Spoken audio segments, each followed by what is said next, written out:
메르켈 있는 동안에 독일은 러시아하고 경제적인 유대를 굉장히 강화했어요. 근데 그때도 동유럽에서는 이를 위험신호로 인식했어요. 이걸 긍정적 평가하는 사람들은 민스크 합의를 해가지고 2015년도부터 2021년까지 6년간 평화를 유지했다고 주장하는 그런 평가를 하는 사람이 있고, 부정적으로는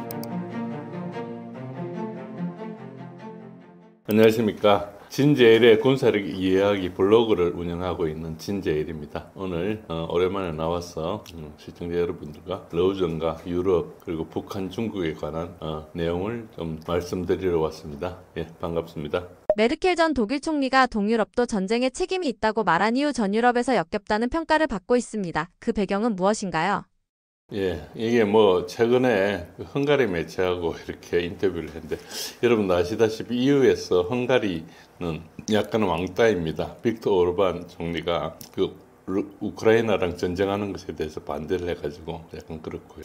근데 이제 이 인터뷰를 하다가 과거에 2021년에 러시아랑 외교적인 관계 개선의 기회가 있었는데, 이때 이제 그렇게 하자고 메르켈이 좀 주장을 했더니만 동유럽 국가들이 이제 계속 반대를 했다. 특히 이제 폴란드, 발트 삼국이 강한 반발을 일으켜가지고 EU 내에서 긴장이 고조돼서 이 이야기를 결국 말을 못하고 있다가 그 다음에 2월에 이제 러브전이 일어났다. 그래서 이 동유럽의 전쟁에 책임이 있다고 조금 이렇게 그 말을 해석한 언론들이 막 실리고 하다 보니까 메르켈한테 대해서 비난이 굉장히 많이 쏠렸습니다. 원래는 전쟁을 막을 수 있었던 외교적 기회가 있었는데 동유럽이 좀 놓쳤다, 이런 뉘앙스였는데, 그걸 자꾸 이제 동유럽이 전쟁에 책임이 있다는 식으로 갔죠. 그러니까 외교적 기회가 있었다 하더라도 전쟁이 갔을 수 있기 때문에 전쟁에 책임이 있다고 한 이야기는 아닌데, 그걸 이제 과장해서 했던 이야기죠. 보시면 이게 언론에서 굉장히 옆에 이제 언론에 있고 옆에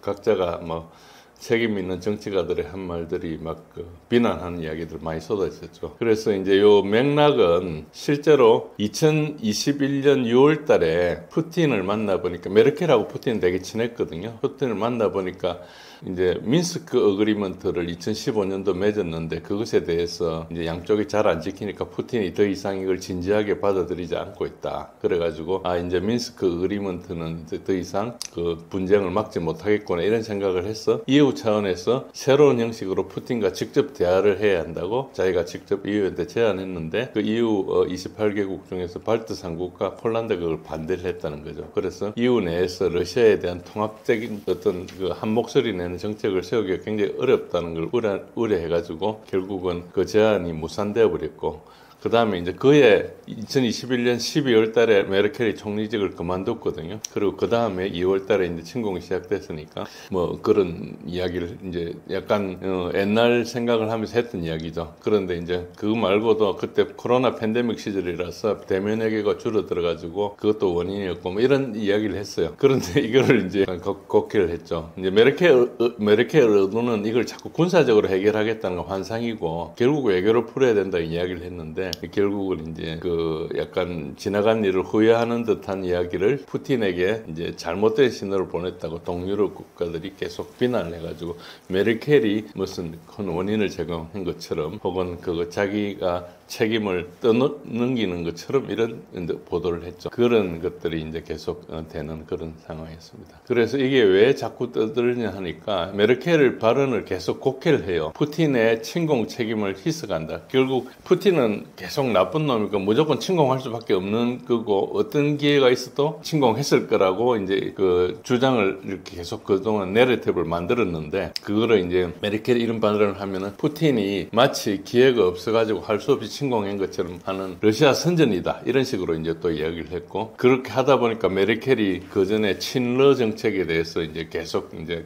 뭐랄까요, 뒷조사를 하다시피 이제 그 옛날 거를 이제 되살려서 이야기를 했죠. 특히 이제 노드 스트림 2 가스관 건설을 이제 메르켈 재임 시절에 결정을 했거든요. 그런 이야기를 했는데, 러시아에서는 이제 오히려 메르켈 말이 맞다. 동유럽이 EU를 인질로 잡았다. EU 전체가 결정할 수 있는데 동유럽 몇 나라가 잡아가지고 그거를 계속 대지를 했다, 이런 지지를 했죠. 그러다 보니까 이제 분란이 좀 일어났죠. 그 밑에는 여러 나라 사람들이 주장하는 것들 제가 요약해놨는데요. 그 밑에 한번 보시죠.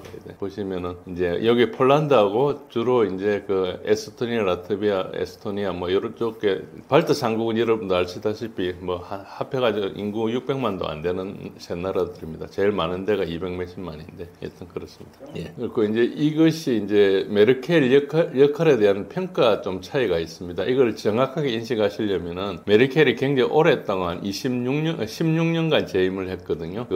굉장히 오랫동안 됐습니다. 동독 출신인데 이제 통일 독일에서 이렇게 했죠. 그리고 결국 메르켈 있는 동안에 독일은 러시아하고 경제적인 유대를 굉장히 강화했어요. 그런데 그때도 동유럽에서는 이를 위험신호로 인식했어요. 그래서 이걸 긍정적 평가하는 사람들은 민스크 합의를 해가지고 2015년도부터 2021년까지 6년간 평화를 유지했다고 주장하는 그런 측면이 있고, 그리고 이제 어쨌든 푸틴과 대화를 했기 때문에 전쟁이 더 일찍 일어날 수 있는 건 늦췄다는 그런 평가를 하는 사람이 있고, 부정적으로는 2008년도에 이제 부쿠레슈티 나토 정상회담에서 우크라이나하고 조지아를 그 나토에 가입을 하려고 그때 부시 대통령이 끌고 가지고 쭉 했는데, 이때 메르켈하고 그 프랑스에서 이제 막았거든요. 그래가지고 이게 그때 이제 푸틴한테 전부 유럽이 다 푸틴한테 반대하는 것이 아니라는 그런 신호를 줬다. 그래서 그런 부분이 하나 있고, 그 다음에 노드 스트림 2 가스관은 이제 어떻게 되는 거니까 러시아에서 바로 독일로 가기 때문에 그 발트 삼국을 피해갑니다.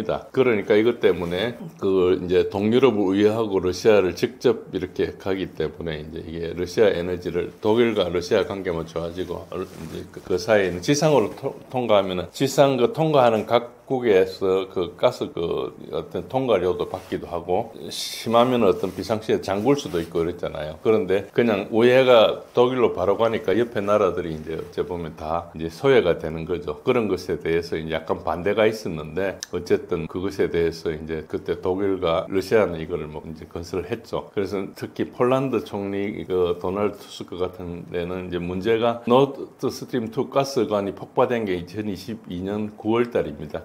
폭파 자체가 문제가 아니고 건설 자체가 문제였다는 식으로 이야기를 하죠. 그러니까 이게 약간 우리가 밖에서 보면 좀 말이 안 되는 거죠. 그러니까 두 나라가 협력해 가스관을 만들 수 있는데 그거를 반대하는 것들은 사실 근거가 좀 없잖아요. 그러니까 이런 사람들 벌써부터 러시아가 적대 세력이라고 간주하는 거예요. 그런 이제 부정적인 평가가 있는 거고. 그다음에 이제 그 발트 삼국은 2014년도 이제 크림 합병 때부터 푸틴 다음 목표는 우크라이나라고 계속 했지만은 그러니까 메르켈은 이제 그 독일하고 러시아 관계 경제 우선으로 대응해서 그걸 무시했다, 이런 이야기죠. 그러니까 이쪽에 이야기하는 사람들은 푸틴이 처음부터 침략할 거라고 생각했던 거고, 이제 그 러시아의 입장은 러시아가 이게 생존에 관련된 문제다, 우크라이나가, 이런 부분에 대해서 이제 무시하는 거죠. 그래서 인식의 차이가 이렇게 있습니다. 메르켈이 말한 기회 상실이라는 게 푸틴과 협상을 하지 않은 걸 말한 거라는데요. 그게 왜 문제로 번진 건가요? 예, 기회 상실의 의미라는 것은 일단 이제 그때 2021년 여름하고 이제 2022년 2월 사이에 어쨌든 기회가 있었다는 거죠. 그리고 특히 이제 직접 대화를 제안했는데, 그 제안했던 것이 이제 메르켈을 어째 보면 그 중간에 서서 자기가 중매인을 한 거죠. 뭐 자기도 안 하지만 어쨌든 그게 동유럽 국가들의 반대로 무산됐다는 것이고요. 제안한 내용은 이제 이걸 어차피 미न्스크 2가 서로 작동하지 않고 자꾸 위반되고 하니까 이거를 이제 EU 차원에서 새로운 포맷으로 다시 대화를 하자. 그래서 미न्스크 2 말고 뭐 미न्스크 3를 하든지 뭐를 하든지 새로 해서 전쟁을 막자는 이런 이야기를 했는데, 어쨌든 그 미न्스크 2 이상으로 이제 생각을 안 한 거죠. 그러니까 이거를 이제 폴란드하고 발트 삼국이 강하게 반대한 것은 어쨌든 기본적으로 푸틴에게 이렇게 하면 약점 신호를 줄 수 있다고 이 사람들 인식한 거예요. 그래서 결국은 너무 반대가, 그 사람들에서 반대하니까 28개 나라가 내 나라가 반대하니까 그냥 뭐 가만히 있은 거죠. 그러다 보니까 이제 허지부지가 되고, 메르켈은 이제 그의 말에 퇴임을 하고 나서 이제 그 다음에 우크라이나 침공이었으니까 이제 메르켈 입장에서는 되게 아쉽죠. 한 6개월 사이에 기회가 있었는데 자기가 어째 보면 결실을 못 맺고 그 다음에 또 전쟁이 바로 났으니까, 그래서 뭐 그런 이야기를 좀 했는데, 사실은 저 주장이 꽤 사실입니다. 그러니까 메르켈이 있었으면은 아마 2022년 2월 달에 전쟁이 시작되지 않았을 수도 있어요. 그러니까 바뀌면 올레프 숄츠로 이제 수상이 바뀌었거든. 그러면서 이제 독일이 완전 완전히 이제 미국에 그냥 끌려가는 정책을 했어요. 메르켈은 나름 트럼프 일기 때도 굉장히 강성이었잖아요. 그때도 메르켈은 당당하게 이제 트럼프하고 좀 어찌 보면 뭐 단판을 붙을 이제 그 어떤 재력도 있었고, 그러니까 16년간 이제 집권을 했기 때문에 어찌 보면은 그 독일 총리로서의 카리스마가 있잖아요. 그러니까 그 외교관들 사이 그 각국의 정상들하고 관계도 있고 하니까 이 사람이 더 있었으면은 전쟁이 안 일어날 수 있었다고 보는 그런 견해가 상당히 많습니다. 어쨌든 그런 문제가 좀 있다 이렇게 보시면 되고요. 그래서 이제 메르켈은 되게 아쉬워하죠. 근데 이제 사람들은 이제 메르켈은 이미 지나간 사람이니까 이제 그 욕을 하기 시작하는 거고, 그렇게 보시면 돼요. 폴란드나 발트 3국이 우릴 탓하다니 말도 안 된다고 반발했는데요. 그 나라들이 이렇게까지 화가 난 이유는 무엇인가요? 이게 이제 결국 마찬가지인데요. 이 폴란드하고 발트 3국은 러시아 전에 소련하고 역사적인 게 있습니다. 1차 대전이 끝나고 나서 폴란드하고 발트 3국이 다시 독립을 했어요. 그러니까 1차 대전 전에는 폴란드가 사실상 존재하지 않다가 이제 1차 대전 후에 베르사유 조약으로 이제 독립을 했죠. 그러다가 그 한 30년 정도 이제 독립해 있는 사이에 2차 대전이 일어났죠. 그래가지고 2차 대전 시작할 때 폴란드를 반을 쪼개가지고 히틀러가 반 먹고 나머지 반을 이제 스탈린이 먹고 이런 식으로 이제 시작된 게 이제 2차 대전이거든요. 그 다음에 이제 1940년도에는 발트 3국도 러시아가 들어가서 이제 그걸 점령을 합니다. 그러니까 그 발트 3국은 결국은 나중에 어떻게 되는 거니까 전쟁 끝나고 소련에 통합돼 가지고 있을 때도 서방에서는 발트 3국을 소련의 일부로 그 인정을 안 해줬어요. 그 정도로 이제 발트 3국은 소련과의 관계가 상당히 좋지 않았죠. 근데 이제 조그만 나라고 어쨌든 소련 입장에서 보면은 이제 그 발트해 발틱에 이제 발트 함대도 있고 하니까 이제 그 나라를 자기가 가지고 있으면 좋으니까 이제 전쟁 틈에 이제 이렇게 했는데 그 세 나라들은 어쨌든 독립 정신이 굉장히 강하고 하니까 이제 이거에 대해 반발이 많죠. 그래서 이 사람들은 소련과 지금 러시아의 차이를 두지 않습니다. 그러니까 소련이 분할돼 가지고 독립하면서 제일 먼저 나와가지고 발트 3국은 독립을 했고, 지금 러시아도 과거 소련과 똑같다고 생각을 하는 그런 생각이죠. 그래서 러시아를 항상 제국주의 위협이라고 인식을 하죠. 그건 역사적인 경험이 있으니까 그 사람들 그렇게 생각하는 거죠. 근데 지금 러시아가 그렇게 많이 변했지만은 과거 소련과 굉장히 다르고 소련으로 돌아갈 생각도 없지만 이 사람들은 역사적인 인식이 있기 때문에 그렇게 하는 거예요. 지금 우리가 일본을 생각해 보면 그렇습니다. 일본이 제국주의였지 않습니까? 일본 제국이라는 것을 운영해가지고 한 6, 70년 동안 운영해가지고 2차 대전도 하고 뭐 1차 대전도 하고 여러 가지 하고 우리나라 식민지도 만들고 이렇게 했는데, 지금은 어째 보면은 입헌군주국처럼 완전히 민주주의 국가 형태가 돼 있지 않습니까? 그리고 전쟁도 못하는 나라고. 그럼에도 불구하고 우리나라는 일본이 언제든지 무장해 침공해 올 것을 생각하는 것은 우리는 경험이 있기 때문에 그렇거든요. 어쨌든 나라를 잃은 경험이 있고, 그리고 전쟁을 해서 일본 사람들이 중국 사람을 죽인 게 뭐 수천만 명 죽였거든요. 그러니까 그런 경험이 있기 때문에 일본이 어떤 화장을 해도 우리 믿지 못하는 거죠. 똑같이 발트 3국이나 폴란드 사람들은 러시아에 대해서 과거 뭐 소련이 베네타하도록 그런 정서가 있습니다. 그래서 이 사람들은 그렇게 생각하는 게 당연하지만은 이제 러시아가 큰 틀에서 움직였다는 것을, 변했다는 것을 인정 못하는 것이죠. 그래서 이제 그때도 계속 이제 이 발트 3국이나 폴란드는 직접 대화를 하면 러시아가 이제 이 동유럽이나 유럽을 디바이드 앤 룰, 분할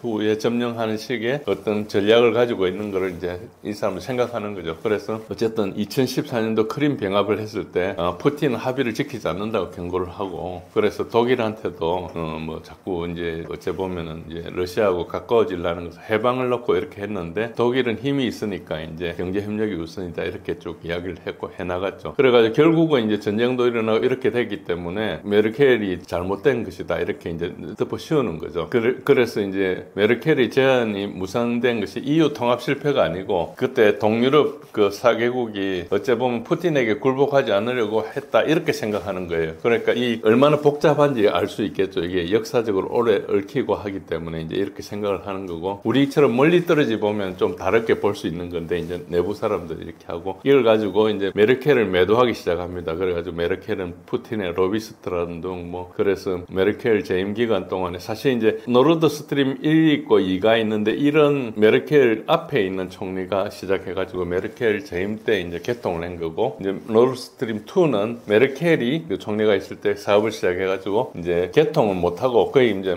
완성 단계에서 이제 그만두게 됐죠. 어쨌든 그런 상황이죠. 그래서 이게 이제 동유럽을 우회해가지고 러시아한테 전쟁 자금을 대준 식으로 계속 비난을 하는데, 그분들은 그렇게 생각할 수가 있겠죠. 그렇지만 실제로는 이제 조금 약간 다르게 볼 수도 있는데, 이제 그게 객관적으로 안 되는 거고, 특히 2008년 나토 정상회담에서 메르켈이 우크라이나와 조지아 나토 가입 문을 막은 거다. 그때 이제 가입을 투표를 했는데 이제 이쪽에서 반대가 막았거든요. 나토는 이제 한 사람만 반대해도, 한 나라만 반대해도 이제 못 들어가니까 막았는데, 이걸 이제 그 푸틴에게 여튼 이 신호를 줬다. 이게 나토가 단합하지 못한다는 그런 걸 계속 이제 유럽에서 이야기를 했고, 이것 때문에 이제 말은 못하고 있다가 이번에 메르켈이 이런 이야기를 하니까 이제 그걸 가지고 쏟아내는 그런 것이고, 그런데 이제 메르켈은 약간 이 사람들보다 객관적이에요. 그래서 2022년도에 이제 다른 언론하고 이야기하면서 메르켈이 민스크 합의 자체가 사실은 푸틴을 속인 것이라고 메르켈이 인터뷰를 한 적이 있었거든요. 왜 그런가 하니까 이제 하도 그때 전쟁을 하는 거 보니까 우크라이나군이 너무 약해가지고 우크라이나군이 성장할 시간을 줘야 되겠다 해가지고 시간을 벌기 위해서 일부러 민스크 합의를 한 거고, 그걸 지킬 의사가 없었다는 이야기를 했는데, 푸틴은 그것이 이제 그러면 내가 그때 속았구나 해가지고 이걸 서방의 배신으로 이용하고, 그리고 이제 메르켈은 그것도 크렘린이 EU 분열에 증거라고 이렇게 이야기를 하니까 계속 이제 메르켈의 무슨 이야기든 계속 이제 끼우는 거죠. 그래서 서유럽과 동유럽이 어째 대립을 하는데 그게 재점화가 되는 그런 것입니다. 그러니까 이게 동유럽과 서유럽 차이가 좀 있다는 것을 이해할 수 있는 거죠. 독일이 러시아 가스관을 연결했던 노르트 스트림 때문에 전쟁 자금이 흘러갔다고도 하던데요. 이건 실제로 영향이 있었던 건가요? 예, 실제로 뭐 그건 보기 나름입니다. 그래서 우선 노드스트림 1은 보면 2005년도에 착공을 해가지고 2011년도에 이제 완성됐죠. 6년 동안 해가지고. 이게 이제 러시아에서 독일까지 직접 연결하는 건데 550억 입방미터 용량입니다. 연간. 그래서 이제 이 메르켈 재임 초기 때부터 추진됐죠. 그 전에 이제 사실 결정된 거고 실제로 착공만 그때 한 건데, 어쨌든 우크라이나, 폴란드를 경유해가지고 이제 직접 러시아 가스를 공급하더라는 거고, 그까지 는 이제 메르켈의 책임이라고 할 수는 없죠. 어쨌든 뭐 시작은 됐지만, 그러나 이제 2018년도에 착공해가 2021년도에 완공된 노르트 스트림 2는 메르켈이 이제 주도해가 한 것이에요. 사실은 이것도 이걸 시작할 때 이제 러시아에 있는 가스프롬에서는 반대를 했어요. 이걸 하겠느냐 이렇게 반대를 했는데, 메르켈이 좀 밀어붙인 게 크거든요. 그래서 뭐 어차피 그렇게 해놓고 나면 서로 좋으니까 이렇게 했는데, 어쨌든 독일에서 돈도 많이 들이고 했어요. 그런데 그 용량도 비슷해요. 그러니까 550억짜리가 두 개니까 1100억 입방미터가 가는 거죠. 이게 우크라이나 경유에서 오는 것이 연간 400억이니까 이것보다 거의 한 3배 가까이 2.5배 정도까지 되지 않습니까? 두 개를 합치면은. 그래서 이제 이렇게 되면은 독일은 굉장히 안정적으로 이제 공급을 받을 수 있게 되고, 그렇게 되면은 우크라이나를 통해서 이렇게 오면서 통과하는 그 수수료가 한 연간 20억 불에 해당되는데, 이게 이제 우크라이나가 어쨌든 날아가는 거죠. 그런 입장에서 이제 그것 때문에 좀 서로 말이 많았어요. 특히 우크라이나가 유럽에서 제일 가난한 나라니까 그 수입이 좀 막대하게 재정에서 중요한데 그런 부분이 있었고, 그리고 러시아의 에너지를 무기화를 좀 용이하게 한다는 그런 비판이 그때도 있었습니다. 그런데 이게 이제 전쟁 자금과 연계가 있느냐 이런 주장은 사실 일부 사실이기도 하지만은 이건 독일에 도움이 되는 게 더 큰 거죠. 어째 보면은 독일에서 직접 에너지를 훨씬 많이 받으니까. 여러분 천연가스는 이제 LPG가 있고 PNG가 있습니다. 파이프드 내추럴 가스가 있고 이제 리퀴파이드 내추럴 가스가 있는데, 액화해가지고 이제 실어가지고 배에 실어가지고 와가지고 다시 옮기는 그런 방식. 우리나라는 카타르 같은 데서 가져와서 그런 걸 하죠. 그런 식으로 하는 방식이 있고, 이제 러시아에서는 유럽은 같이 이제 붙어 있으니까 가스관을 연결해가지고 하죠. 우리도 이제 뭐 동해안을 통해서 러시아 가스를 가져오는 것을 가끔 이렇게 추진한 적도 있고 그랬습니다. 뭐 심각하게 가지는 못했지만 뭐 미국 같은데 반대하니까 어쨌든 그렇지만, 이 에너지 라인에 대해서는 이게 국제적으로 굉장히 민감한 겁니다. 하나의 시장을 완전히 잃어버리는 부분도 있고, 에너지가 이렇게 에너지 공급을 주고받으면은 이 외교 관계가 좀 이렇게 달라지거든요. 그래서 이게 굉장히 중요합니다. 지금도 이란에 대해서 막 제재를 하는데 중국이 이란의 그 석유를 전부 다 가져가잖아요. 거의 90%를 다 가져가요. 그런 정도로 이렇게 하니까 이제 미국은 중국이 그게 싫어가지고 뭐 그럴까요? 방해하고 싶은데 명분 없고 하니까 뭐 다른 거 뭐 대만 같은 거 만들어가지고 이야기하고 뭐 이런 식으로 가는 건데 실제로 우리도 만약에 러시아가 동해안으로 통해서 북한을 통해서 혹은 뭐 동해안 해저 파이프라인을 가지고 이렇게 러시아 가스를 쓰게 되면 한국 러시아가 관계가 엄청 밀접해지겠죠. 이게 뭐 늘 가스를 주고받는 관계니까 상당히 관계가 좋아지지 않겠습니까? 그러면 그걸 싫어하는 세력들이 있다는 거죠. 중국이 됐든 미국이 됐든 일본이 됐든 어쨌든 뭐 그런 부분이 있습니다. 그런 차원에서 이걸 이해하셔야지 좀 이해가 되고요. 그래서 이제 실제로 그러면 러시아가 그 가스를 팔아가지고 전쟁 자금을 댔느냐? 이게 뭐 전쟁 자금은 안 됐다고 할 수도 없지만은 이제 과거에는 이거 시작할 때는 러시아 예산의 한 30-40%가 석유와 가스 수출을 했는데 지금은 20% 초반대거든요. 지금은 러시아 경제가 많이 성장했고 실제로 이제 이게 사실이라고 주장하기는 좀 무리한 겁니다. 그래서 이제 이걸 비판한 쪽에서는 2011년부터 21년까지 이제 한 10년간 러시아는 유럽 가스 시장의 점유율을 40%까지 높여가지고 수익을 극대화했다. 뭐 이런 주장도 하고 2022년 침공 직전에 가스 수출 수익이 이제 군사 준비에 사용된 정황도 있다 이렇게 얘기해요. 뭐 돈 받았으니까 그걸 가지고 예산을 썼으면은 그렇게 볼 수도 있겠죠. 그리고 제재 전에 2022년 전에 유럽 구매가 러시아 GDP의 10% 이상 차지했다 이런 주장도 있습니다. 그때 그랬던 적도 있어요. 그런데 이제 지금은 뭐 이제 2021년 대비 이제 절반 이하로 축소됐죠. 제재가 되고 우크라이나 경유도 중단하고 그렇지만 그래도 매월 뭐 한 5-6억 유로 수익을 얻어요. 그러면 이게 합치면 1년에 한 70억 정도 6-70억 유로 수익이잖아요. 그러면 이게 거의 한 10조 가까이 되는 거죠. 그러니까 뭐 적은 돈은 아니죠. 그렇지만 실제로 이게 뭐 그렇게 영향이 높지 않다. 그러니까 노스트림 2는 폭파돼 가지고 한 번도 쓰지 못하고 이제 중단됐고 그리고 이제 러우전 시작한 뒤로 유럽이 러시아 가스 의존도가 본래 40%였는데 8%로 급감했다. 그래서 러시아가 실제로 수익이 감소됐고 2024년도 가스프롬은 총 129억 달러 손실을 기록했어요. 그러니까 실제로 쓰인 것은 별로 많지 않다는 주장이고 메르켈은 자체는 그게 전쟁과 무관하고 경제 프로젝트다. 그래서 노드 스트림이 없었어도 러시아 수익은 비슷했을 것이라는 주장하는 사람들이 많습니다. 그래서 이거는 그걸 전쟁 자금으로 썼다. 이거는 조금 더 좀 지나친 이야기고요. 그리고 이제 우크라이나가 금년 1월 1일부터 이제 우크라이나 경유 가스 계약을 이제 갱신하지 않고 종료를 시켰거든요. 그래서 이제 그것 때문에 러시아가 이제 연간 65억 달러 이상 손실을 하죠. 그게 거의 우리 요즘 환율이 좀 세니까 거의 뭐 10조 이상 되는 거죠. 그렇지만 이거를 러시아는 이제 전쟁 나면서 중국이나 인도나 다변화해가지고 이제 제재를 회피하기 때문에 EU만 값비싼 미국 LNG나 뭐 특히 이제 카타르 같은 LNG를 써야 되는 거죠. PNG에 비해서 훨씬 비싸거든요.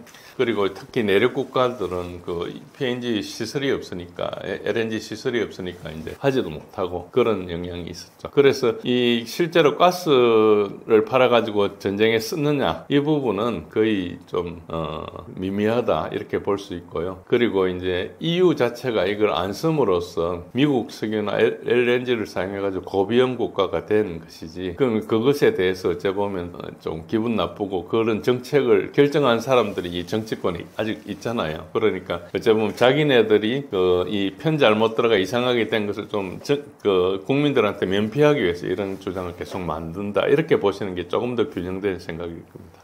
서유럽과 동유럽이 러시아를 바라보는 시각이 이렇게 다른 이유는 무엇이며 같은 유럽인데 왜 이렇게 갈리는 건가요? 역사적인 것이 좀 있고요. 역사적인 것이 있기 때문에 보는 시각이 좀 다르고 동유럽은 소련의 옛날에 위성국가로 있었거나 소련에 포함됐던 적이 있지만은 서유럽은 좀 멀리 떨어져 있었거든요. 서유럽과 러시아가 뭐 전쟁을 하거나 한 것은 독일에서 이제 2차 대전 때 소련하고 전쟁한 거 빼놓고는 없어요. 그러다 보니까 어째 보면 이제 독일이나 프랑스, 이탈리아는 그 소련의 제국주의적 것이나 이런 것을 경험을 별로 못했죠. 물론 유럽은 이제 독일은 동서로 나뉘어져 가지고 그거는 이제 자기가 2차 대전이 졌기 때문에 그게 생긴 현상이니까 이것에 대해서 피해의식이나 이런 건 별로 없었습니다. 뭐 이길 수 있는 기회를 놓쳤다 이런 생각이 있을 수 있어도 그런데 동유럽은 작은 나라들인데다가 이제 소련에 의해서 크게 이제 지배를 받았으니까 이제 그 소련에 대한 느끼는 감정이 다른 거죠. 그건 차이가 있습니다. 그게 이제 가장 크다 이렇게 보시면 됩니다. 전쟁의 책임은 러시아에 있지만 다른 나라들도 외교적으로 막지 못한 책임이 있다. 이런 말은 어느 정도 맞는 말인가요?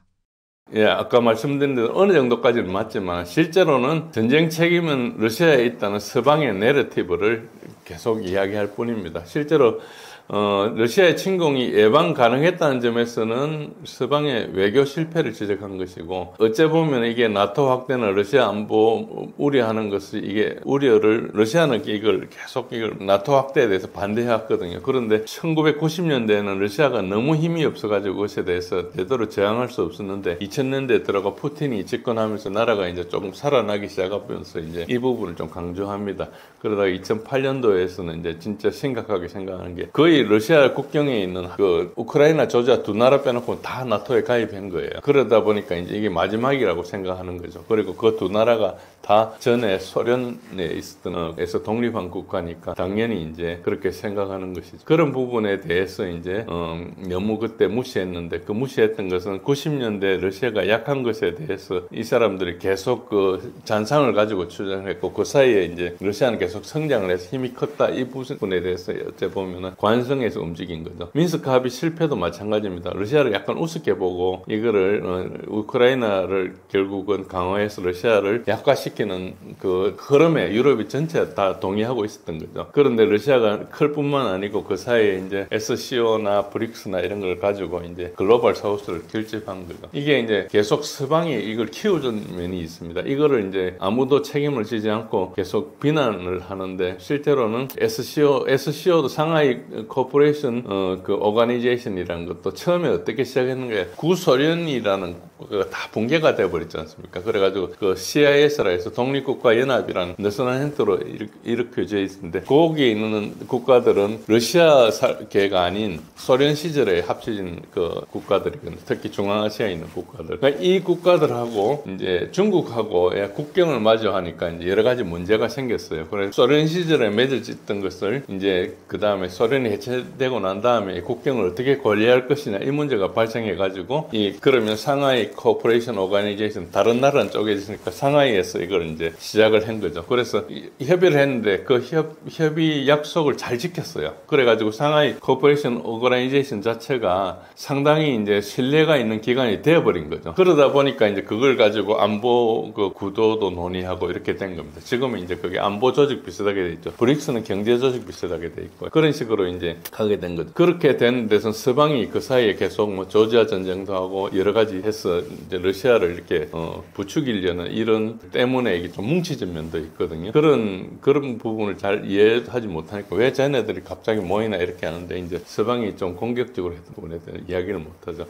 이번에 이제 그 브릭스가 좀 강해진 것도 2014년도 이제 크림 이후에 러시아 경제 제재를 하면서 나중에 이제 이 러우전이 발생하게 되니까 이제 제재를 강화했잖아요. 그럼 제재를 강화하면서 어떻게 되는 거니까 스위프트망을 쓰지 못하게 됐어요. 스위프트망은 달러를 이렇게 주고받는 외환을 거래하는 메시지인데 그걸 못 쓰면은 실제로 은행 간 외화 거래를 못 하니까 수입 수출이 안 되거든요. 그런 그 스위프트망 을 편리해서 썼는데 그걸 가지고 무기화하니까 안 되겠다면서 자기네들 망을 만드는 거예요. 그래가지고 특히 달러를 쓰지 않고 자국 통화를 한다는 이까지 발전된 것은 그 사이에 브릭스라는 게 약한 그냥 그 소위 말해서 그냥 뭐 세미나하는 자리 비슷한 거였는데 이게 이제 계속 모이다 보니까 자기네들끼리 계속 대화를 하고 하다 보니 이게 경제불락처럼 돼버린 거예요. 아직까지 경제불락 수준은 아닙니다. 그렇지만은 이제 2022년 러우전 하고 나서 제재 때문에 이게 굉장히 발전했죠. 그래서 러시아 러시아 에너지가 인도와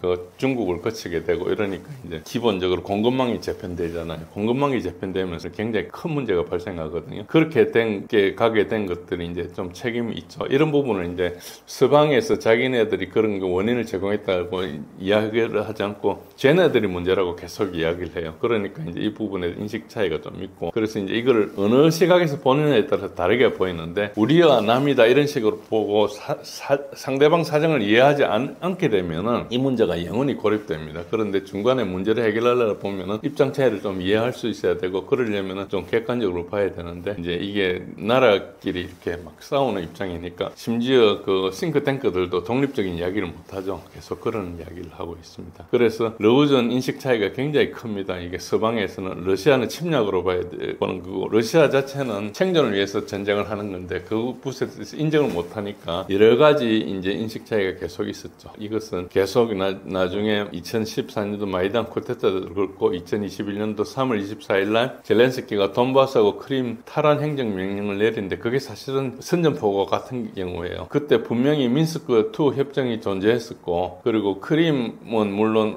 우크라이나에서 인정하지 않았지만 크림을 탈환해라고 이야기를 하는 것은 러시아한테 전쟁을 하겠다는 것이니까, 우크라이나가 아무것도 없는데 뭘 했겠어요. 서방에서 이걸 받고 한 거죠. 그게 이제 바이든이 취임하자마자 했거든요. 저게 2021년 1월 20일 날 바이든이 취임했습니다. 그러니까 그 전에 트럼프 때는 이야기도 못 꺼내다가 바이든으로 바꾸자마자 저걸 시작했던 거죠. 그래서 전 정부에서는 이걸 러시아를 이렇게 완전히 이제 전쟁을 하기 위해서 노력했던 거고, 2021년 내내 러시아는 전쟁 안 하려고 찾아내면서 여러 가지 대화 노력을 했는데 바이든이 만나주지 않았어요. 그리고 저기서 아까 이야기한 메르켈이 이야기했던 것도 엄밀하게 이야기하면 폴란드하고 그 발트 삼국이 독자적으로 했다기보다는 영국에서 시켜가지고 했을 가능성이 되게 많아요. 여러분들이 폴란드 사람들을 볼 때는 거의 폴란드 정치인들을 영국 에이전트다 보면 됩니다. MI6에서 키운 사람이라 이렇게 보시면은 거의 정확합니다. 그래서 누가 이야기를 하잖아요. 예를 들어 폴란드에 유명한 시콜스키 있잖아요. 그 외무장관도 하고 했던 사람. 이건 거의 MI6가 만든 거예요. 영국에서 공부도 시키고 뭐 그런 식으로 봐야지 이게 좀 풀리지. 그 멀쩡한 사람들이 자기네들 정책을 결정하는 자율적인 사람이라 생각하면은 이 분쟁이 잘 이해가 되잖아요. 그러니까 엘리트를 가져가가지고 자기 에이전트를 시키고 자기 국민들 이해하고 반하는 결정을 하게 하고 하는 것은 그걸 권력이 있거나 돈이 있는 사람이 움직이는 거죠, 실제로. 이제 그렇게 보지 않으면 이 전쟁이 잘 이해가 안 되고, 표면적으로 보면은 또 서방 언론에서 하는 이야기가 맞는 것처럼도 보입니다. 그런데 실제로 전쟁이란 것은 한 국가가 결정할 수 있는 최고 어려운 결정이거든요. 많은 사람들이 죽고 돈이 들어가고 국가의 운명이 바뀌는 일인데, 전쟁이 일어난다는 것 자체는 재미로 하는 게 아니고 침략 야욕 때문에 하는 것도 아니에요. 어떤 내부적으로 어떤 생존의 문제가 있기 때문에 하는 건데, 그런 부분을 너무 무시하고 우리 편 아니니까 쟤네들 멋대로 침공한다 이런 식으로 이제 보는 것이죠. 이번 논란이 유럽의 단합이나 안보 정책에 앞으로 어떤 영향을 줄 거라고 보시나요?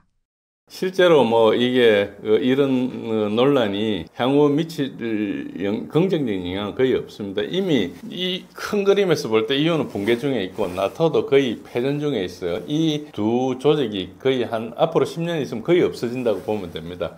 그 정도로 지금 큰 문제가 발생했는데, EU는 그러니까 동유럽, 서유럽 을 넘어서 전체 문제가 지금 발생해 있어요. 현재는 지금 러시아 가스 받느냐 안 받느냐를 좀 갈라져 있는데, 그것도 아주 마이너한 몇 나라 이야기고, 헝가리나 이런 나라들은 이제 뭐 그 체코나 이런 나라들은 내륙 국가니까 이제 러시아 가스 외에는 방법이 없는데, 그걸 이제 예를 들어서 LNG도 받을 수 있는 나라들은 자기는 받을 수 있으니까 야 PNG 받지 마라, 러시아 가스 받지 마라 하는데 이 나라들은 대책이 없어요. 그런 거를 자꾸 이제 입장도 다른데 몰아간다는 것은 진짜 불공평하죠. 그렇다 말은 뭔가, 그러니까 EU에 어떤 세력이 있어가지고 그 아젠다를 밀어붙이고 그 나라 간의 입장 차이 같은 거 무시해버린다는 거죠. 결국은 러시아 에너지 단절을 하면은 그 에너지를 다른 데서 갖다 써야 되지 않겠습니까? 그러면 그 비용이 엄청 올라가겠죠. 그러니까 EU 전체가 고비용 국가들로 전락하는 거예요. 그래서 EU나 나토나 이것들은 앞으로도 굉장히 어려워질 겁니다. 저는 이제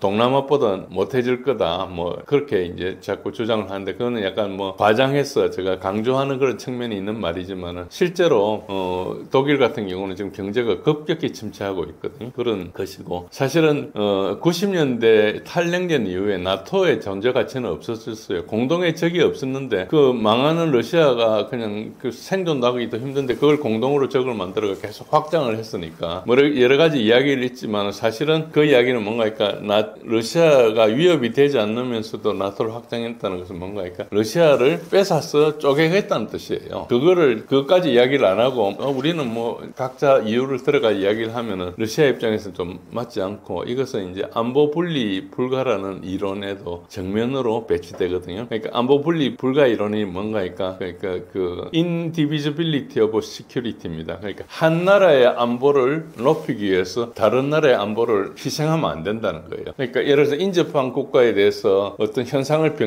변경하면 한 나라는 더 안전해지지만 다른 나라는 더 불안해지는 거죠. 예를 들어서 뭐 우리가 휴전선이 있는데 휴전선 가지고 남북한 이렇게 있는데 이게 불안해서 안 되겠다. 장벽을 엄청 쌓고 이렇게 하거나 우리가 북한이 쳐들어오는 걸 막기 쉽게 하거나 우리가 쳐들어가기 쉽게 뭔가 만들어 놓는다면은 북한 입장에서는 겁이 나겠죠. 북한이 비무장지대가 있는데 앞쪽을 당겨가지고 막 와서 하고 그 안에서 순찰도 막 강하게 돌고 소위 말해서 막 무기도 막 쏘고 이러면은 북한은 안전하겠지만 우리는 위험하잖아요. 그러니까 그게 현상이 있으면 현상을 변경하면은 누구 하나가 이 제로섬 상태이기 때문에 누구 하나가 손해보보다 이익을 보는데 그래서 현상을 변경하는 것은 그냥 함부로 하면 안 된다 이런 뜻이에요. 그걸 이제 러시아가 계속 이야기했는데 그걸 안 받아준 거죠. 그걸 뭐 그러면은 유럽에서 안보 이론가가 없어서 그랬겠어요.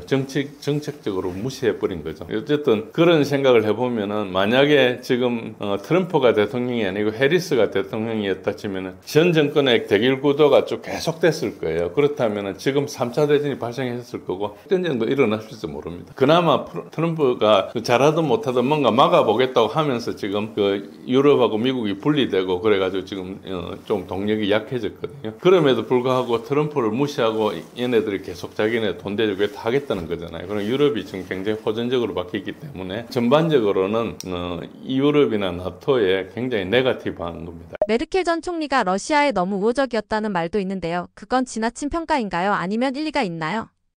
뭐 그렇게 주장하는 거 이때까지 이야기한 거 비슷한데요. 뭐 여러 가지 주장을 했지만은 저는 이게 메르켈에 대한 비난은 핑계용이다. 그래서 메르켈이 친러시아라고 보는 것은 그동안 외교적인 노력을 사실은 인정해줘야 되는데 그걸 무시하는 것이고 만약에 메르켈이 퇴임하지 않고 지금도 총리였다면 여전히 외교로 해결될 가능성도 있다 이렇게 봅니다. 제가 뭐 그게 엄청난 근거가 있는 건 아니지만은 상당히 푸틴과 메르켈은 나름대로 그 대화를 했었거든요. 근데 저게 딱 2022년 전쟁 딱 나고부터 미국하고 러시아는 그리고 유럽하고 러시아는 어떤 외교적인 만남도 안 했어요. 외교 관계들끼리 한 번도 만나지도 않아요. 그런 현상이겠다. 그래서 이제 이게 큰 그림은 진짜 비난 게임을 시작한 거다 이렇게 보시면 됩니다. 일단 메르켈에 대해서 뭐 여러 가지 뭐 폴란드하고 발트 연안 국가들 비난하는데 내용이 과연 틀린 건 아니에요. 그렇지만 정도의 문제가 있죠. 그리고 이제 사실은 그 모든 EU 회원국이 그동안 30년 동안 그 러시아 없는 새로운 유럽을 건설하는 노력에서 러시아 안보를 무시해왔거든요. 그리고 러시아가 계속 안보 문제를 제기했는데 그걸 무시해왔고 그리고 모든 EU 회원국은 계속해서 외교 보이콧을 했죠. 이게 각각의 나라는 약한데 그걸 묶어놓으니까 이제 힘을 발휘하고 이게 또 미국에서 뒷받침도 해주고 하니까 나토를 통해서 이걸 자꾸 군사적인 해결책을 무시하는데 각자는 이렇게 아무도 이제 동의할 수 없는 그런 각자는 러시아하고 붙으면 이제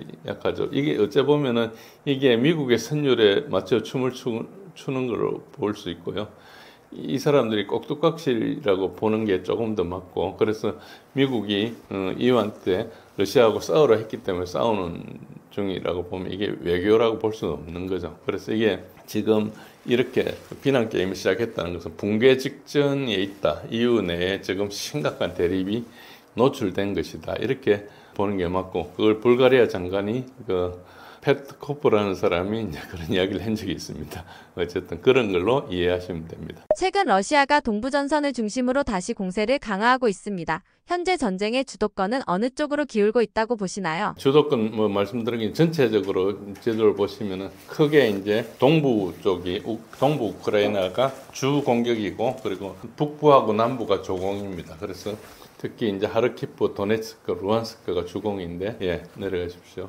그래서 전체적으로 보면은 이제 수미 지역부터 이게 이제 북동쪽에 이제 중앙에 있죠. 여기는 이제 유명한 쿠르스크를 공격했다가 이제 다시 버퍼존을 하기 위해서 내려왔는데 여기에서는 상당히 우크라이나가 많이 밀리고 있습니다. 현재 수미 지역에 상당히 많은 걸 포기해가지고 과거는 지뢰지대도 있었는데 이것도 개척이 상당히 진행된 걸로 보입니다. 북한 공병 투입설이 있었는데 그건 확인되지 않고요.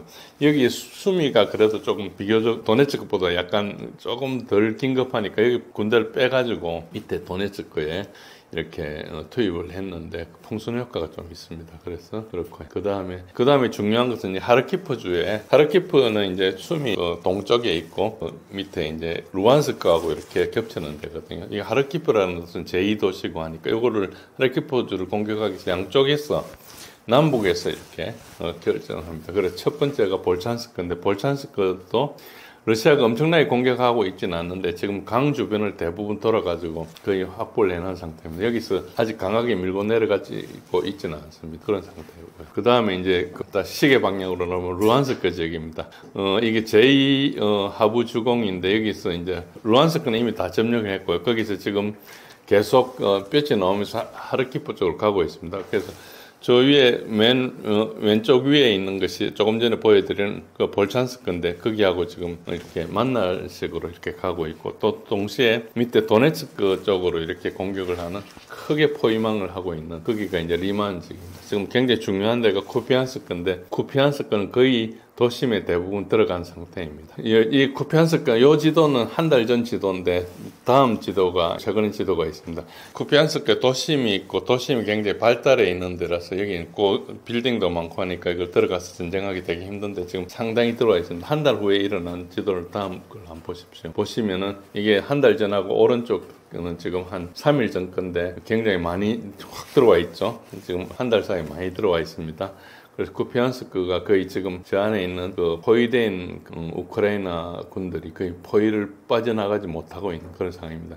이 젤렌스키하고 이 지금 우크라이나 총사령관인 시르스키하고는 문제가 뭔가 후퇴를 명령하지 않아요. 후퇴를 해야지 다시 다음에 살아가지고 뭔가를 할 건데 후퇴를 명령하지 않으니까 저렇게 몰리면은 굉장히 큰 손실을 입게 됩니다. 어쨌든 그렇습니다. 그 밑에 지금 이 쿠피안스크 지역은 요건 오른쪽에 있는 것은 한 달 전 지도인데 요거 왜 그림을 보여드리는 거 하니까 이게 꼬불꼬불한 모양들이 굉장히 많이 있죠. 이게 포위하기 직전 상태입니다. 양쪽으로 가서 포위를 하고 하는 것이니까 이제 나갈 구멍을 내줘요. 그러니까 우리가 가마솥이라 그러는데 가마솥 모양을 이렇게 계속 만듭니다. 3면만 이제 뚫린 거고 한쪽으로는 도망갈 수 있게 만드는 거죠. 이렇게 이제 계속 해나가기 때문에 지도가 가마솥이 되게 많다 그러면 이제 굉장히 많이 포위를 되고 있거나 이렇게 보시면 됩니다. 그리고 이거 루안스크에서 도네츠크 요거 가는 것은 이건 그제 지도인데 지금 여기 굉장히 중요한 지역이 리만과 그리고 슬로비안스크입니다. 슬로비안스크가 돈바스 내전이 시작됐던 최초의 도시예요. 그래서 슬로비안스크를 탈환한다는 것은 러시아한테 굉장히 의미가 있는 거고 리만이 지금 막고 있는 거죠. 그 위에서 루안스크에서 많이 서쪽으로 쭉 뼈지 나와 있는 것은 지금 각자가 러시아가 다니면서 포위 작전을 하고 있는 것이고요. 그럼 크게는 리만을 둘러싸고 갑니다. 도시를 직접 공격하지 않고 포위를 쭉 해나갑니다. 포위를 해서 안에 저항을 할 수 없게 하고 이런 식으로 하기 때문에 굉장히 시간이 오래 걸리죠. 바로 들어가서 때리고 부수고 하면은 자기네들도 손실이 많이 생기겠죠. 그 다음입니다. 그 다음에 이제 도네츠크 여기가 주전선입니다. 조금 전에 말씀드린 리만에서 슬로비안스크로 지금 크게 진행하고 있고 여기 도시가 이제 가운데 이제 포크롭스크하고 콘스탄티노프크하고 그다음에 크라마토스크, 슬로비안스크 저기가 그 도시가 큰 길을 따라 쭉 연결돼 있죠. 그래서 저기가 이제 포크롭스크가 보급로인데 이걸 차단하고 나면 이제 저기 대부분 굉장히 힘든 그런 상황으로 오고 있습니다. 그래서 저기가 이제 현재는 이제 그 포크롭스크를 거의 점령하다시피 하고 있습니다. 그래서 지금 가장 시급한 것은 포크롭스크고, 예, 내려가겠습니다. 예, 전반적으로 지금 이거는 어제 지도인데, 이제 도네츠크 전선이 붕괴되고 있고, 밑에 포크롭스크가 이제 파란 동그라미가 있죠. 거기에서 지금 초록색 화살표 방향으로만 탈출로가 있어요. 그러니까 그런 식으로 계속 하고 있고, 파란색 화살표들은 우크라이나 군이 와가지고 계속 막고 있는 것이고, 빨간색 화살표는 러시아가 진출하고 있는 것이다. 이렇게 보시면 되고요. 그 중요한 도시 4개를 색깔을 다르게 표시했는데 이런 식으로 지금 좁혀오고 있다. 이렇게 보시면 됩니다. 요거는 좀 오래된 지도인데 어쨌든 전반적으로 이 방향으로 진출하고 있습니다. 실제로 지금 포크롭스크 남쪽에는 저것보다 상당히 많이 진출해 있는데, 포크롭스크가 거의 4분의 3 이상 넘어갔다 생각하시면 되고요. 그 안에서 치열하게 전투가 일어나고 있고, 포크롭스크 밑에 이제 광산, 그 서쪽에 광산이 좀 많이 있거든요. 광산 쪽으로 지금 들어가서 전투를 하고 있기 때문에, 광산은 방어하기가 상당히 쉽지 않습니까? 그래 공격하기 좀 어렵거든요. 그런데 이제 거기에 막 폭격을 막 하고 하니까 현재로는 화력으로 이제 때리고 있는 거죠. 그래서 사람들 생각할 때는 내년 초, 특히 12월 달에 내년 1월까지는 포크롭스크가 완전히 점령될 거라고 생각하고 있습니다. 예, 그 전황을 조금 더 상세도를 보여줬습니다. 지금 자세히 보시면 오른쪽에 있는 지도가 하늘색 부분이 이제 이 러시아가 진출하는 것을 이제 우크라이나가 자르려고 하는 시도고요. 그리고 빨간색에 있는 것은 이제 우크라이나가 침투해가지고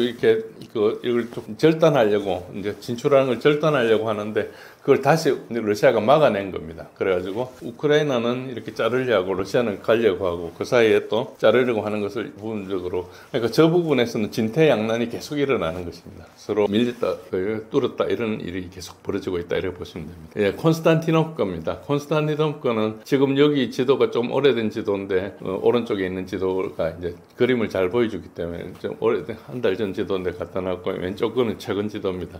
전반적으로 이렇게 아까 이야기한 도브로필레 거기서부터 시작해가지고 크게 둘러싸고 있는 걸 보일 수 있죠. 그래서 슬로비안스크까지 얼마 남지 않았다. 그래서 슬로비안스크는 북쪽 이지움에서도 오고 있고, 밑에 콘스탄티노프 쪽에서 오고 있고, 이렇게 세베르스크에서도 오고 있고, 그렇게 보시면 됩니다. 예, 도네츠크 남부 지역은 지금 약간 풍선 효과라 가지고 이제 포크롭스크에 계속 집중을 하다 보니까 우크라이나가 계속 거기에 보냅니다. 그런데 우크라이나 부대가 없으니까 여기서 빼가 여기로 보내고 하거든요. 그래서 이제 그러다 보니까 도네츠크 남부 지역이 확 뚫렸는데요. 이제 그 도네츠크하고 인근 현대가 이제 끝에 자파로지아가 있고, 이제 그 우크라이나 쪽에서 드네프로 페트롭스크 주가 있습니다. 그쪽 동부 전선이 다 뚫렸습니다. 북쪽도 그렇고 밑에도 그렇고. 이 지도를 잘 보시면은 드니프로 페트롭스크 오블레스트가 있고, 밑에 자포로지아 오블레스트가 있습니다. 요 둘 다가 지금 밀려가지고 뚫고 있어요. 그래서 자포로지아는 드네프로 강하고 이렇게 몰려 있는데, 이 이제 동쪽에서 계속 진출을 하고 밑에서도 가고 있기 때문에 자포로지아도 이때까지는 좀 평온했는데 지금 최근 몇 달 사이에 상당히 이제 분주하게 됐습니다. 도네츠크 남부 요거는 한 달 전 지도인데 전반적으로 지금 여기 부대 배치가 있고, 특히 여기서 이제 군단급 2개가, 군급 2개가 있다. 그리고 우크라이나는 좀 적은 1개 정도가 있다. 이렇게 전체적으로 전력이 러시아가 우세하다 이렇게 보시면 됩니다. 도네츠크 남부 이것도 한 달 전 지역입니다. 그러나 아까 말씀드린 식으로 진행되고 있습니다. 요게 상도가 좀 있기 때문에 그렇고, 요거 최근 지도가 없어서 과거 지도를 그대로 갖다 놨습니다. 지금 말씀드린 자포로지아는 밑에서 이렇게 올라가고 있고요. 자포로지아라는 게 지금 왼쪽에 있는 빨간 원에 있는 저 큰 도시거든요. 저기를 가고 있는데, 조금 전에처럼 그 동쪽에서 계속 이제 서진을 하고 있죠. 그런 상황입니다. 그래서 지금 오라헤보 이쪽도 좀 중요하지만은 실제로는 자포로지아가 이제 최종 목표다 보시면 됩니다. 그래서 전반적으로 이제 그 중요 도시가 몇 개 없는데, 오라헤보하고 몇 가지 없는데 이제 지나가고 있다 이렇게 보시면 됩니다. 그래서 자포로지아는 시간이 좀 오래 걸리겠지만 여기에 방어 세력이 별로 없어요. 그러니까 위에 그 전황에 따라서 이게 상당히 달라질 수 있다고 보시고요. 밑에 보시면 이게 자포로지아 동부를 조금 더 자세한 겁니다. 여기 한 달 전 9월 16일 지도하고 지금 어제 지도, 이제 10월 10일 지도하고 한 4주가 채 안 되는 기간사인데 보시면은 상당히 많이 진출해 있죠. 요게 우크라이나 넓어가지고요. 이 면적이 상당한 면적입니다. 저게 서울 하나 정도 되는 면적이 쏙쏙 들어왔다 이렇게 보시면 됩니다. 네, 전반적으로 요거는 이제 지금 현재 지도인데 상도입니다. 굉장히 지금 여기 이제 전투 배치나 특히 여기 지형을 잘 보시면은 계곡이 있고 그 하천이 있고 이런 것이 있는데 그런 기관을 이렇게 3분해 가지고 세 군데로 들어가고 있다 보시면 돼요. 동쪽에 보면은 맨 위에 북쪽이 있고 가운데가 있고 남쪽에서 계속 이렇게 다른 식으로 침공하고 있기 때문에 이게 조그맣게 다시 가모스지 형성됩니다. 형성되는데 지형 때문에 가모스지 뭐 그렇게 아름답게 형성되지는 않지만 어쨌든 도망갈 데가 별로 없게 이렇게 배수진이 생기는 그런 식으로 만들고 있습니다. 이 헤르손 방향에서는 큰 활동이 없습니다. 제 생각엔 이거는 그 드니프로 강이 있기 때문에 동부에서 상당히 진행되고 난 다음에 갈 것이다 이렇게 생각합니다. 그리고 우크라이나 인원 손실이 이제 어제 날짜로 이렇게 되어 있습니다. 아마 오늘 날짜 하면 140만 명을 돌파했을 것 같습니다. 최근에 한두 달 사이에 이렇게 추세를 보시면은 꾸준히 상승하고 있습니다. 전체적으로 추세가 좀 상승하고 있다는 걸 볼 수 있습니다. 그 전까지는 하루에 1,200명, 1,000 이런 선이었는데 지금은 1,400명을 상회합니다. 1,500명 넘을 때도 있고 가끔 1,600명 넘을 때도 있고 이렇습니다. 그러니까 이게 우크라이나 군이 없는데도 이렇게 된다는 것은 지금 붕괴 중으로 의심이 됩니다. 지난 이게 1년치거든요. 이제 2025년 데이터거든요. 그러니까 겨울에 잠시 이렇게 많이 발생하는 것 빼고는 전반적으로 쭉 하락하거나 평균했는데 최근에 한 두 달 동안에 상승을 하고 있습니다. 그래서 여름 공세 이후에 상당히 지금 우크라이나 좀 붕괴되고 있고 그래서 이미 뭐 며칠 전에 젤렌스키는 돈바스 붕괴에 대비해서 발언도 하기도 했습니다. 그래서 이게 전반적으로 원인은 아직 확인되지 않고 있는데 이 확인되지 않는 이유 중에 하나가 포크롭스크나 이런 전쟁 지역이 굉장히 민감해가지고 민감한 전투가 일어나기 때문에 비밀이 좀 많은 걸로 이렇게 이해하고 있습니다. 그래서 이거는 상당히 시간이 있어야 밝혀질 건데 분명히 추세는 상승하고 있습니다. 예, 우크라이나 탈영병 위기는 지난번에 말씀드렸는데 월 17,000명 이상입니다. 그래서 현재 공식적으로 집계된 것은 벌써 16만 명쯤 됩니다. 다음 보시죠. 예, 이거는 잘루진이라는 사람이 지금 시르스키 전에 이제 그 우크라이나 총사령관이었거든요. 지금은 영국 대사를 하고 있는데요. 이 사람이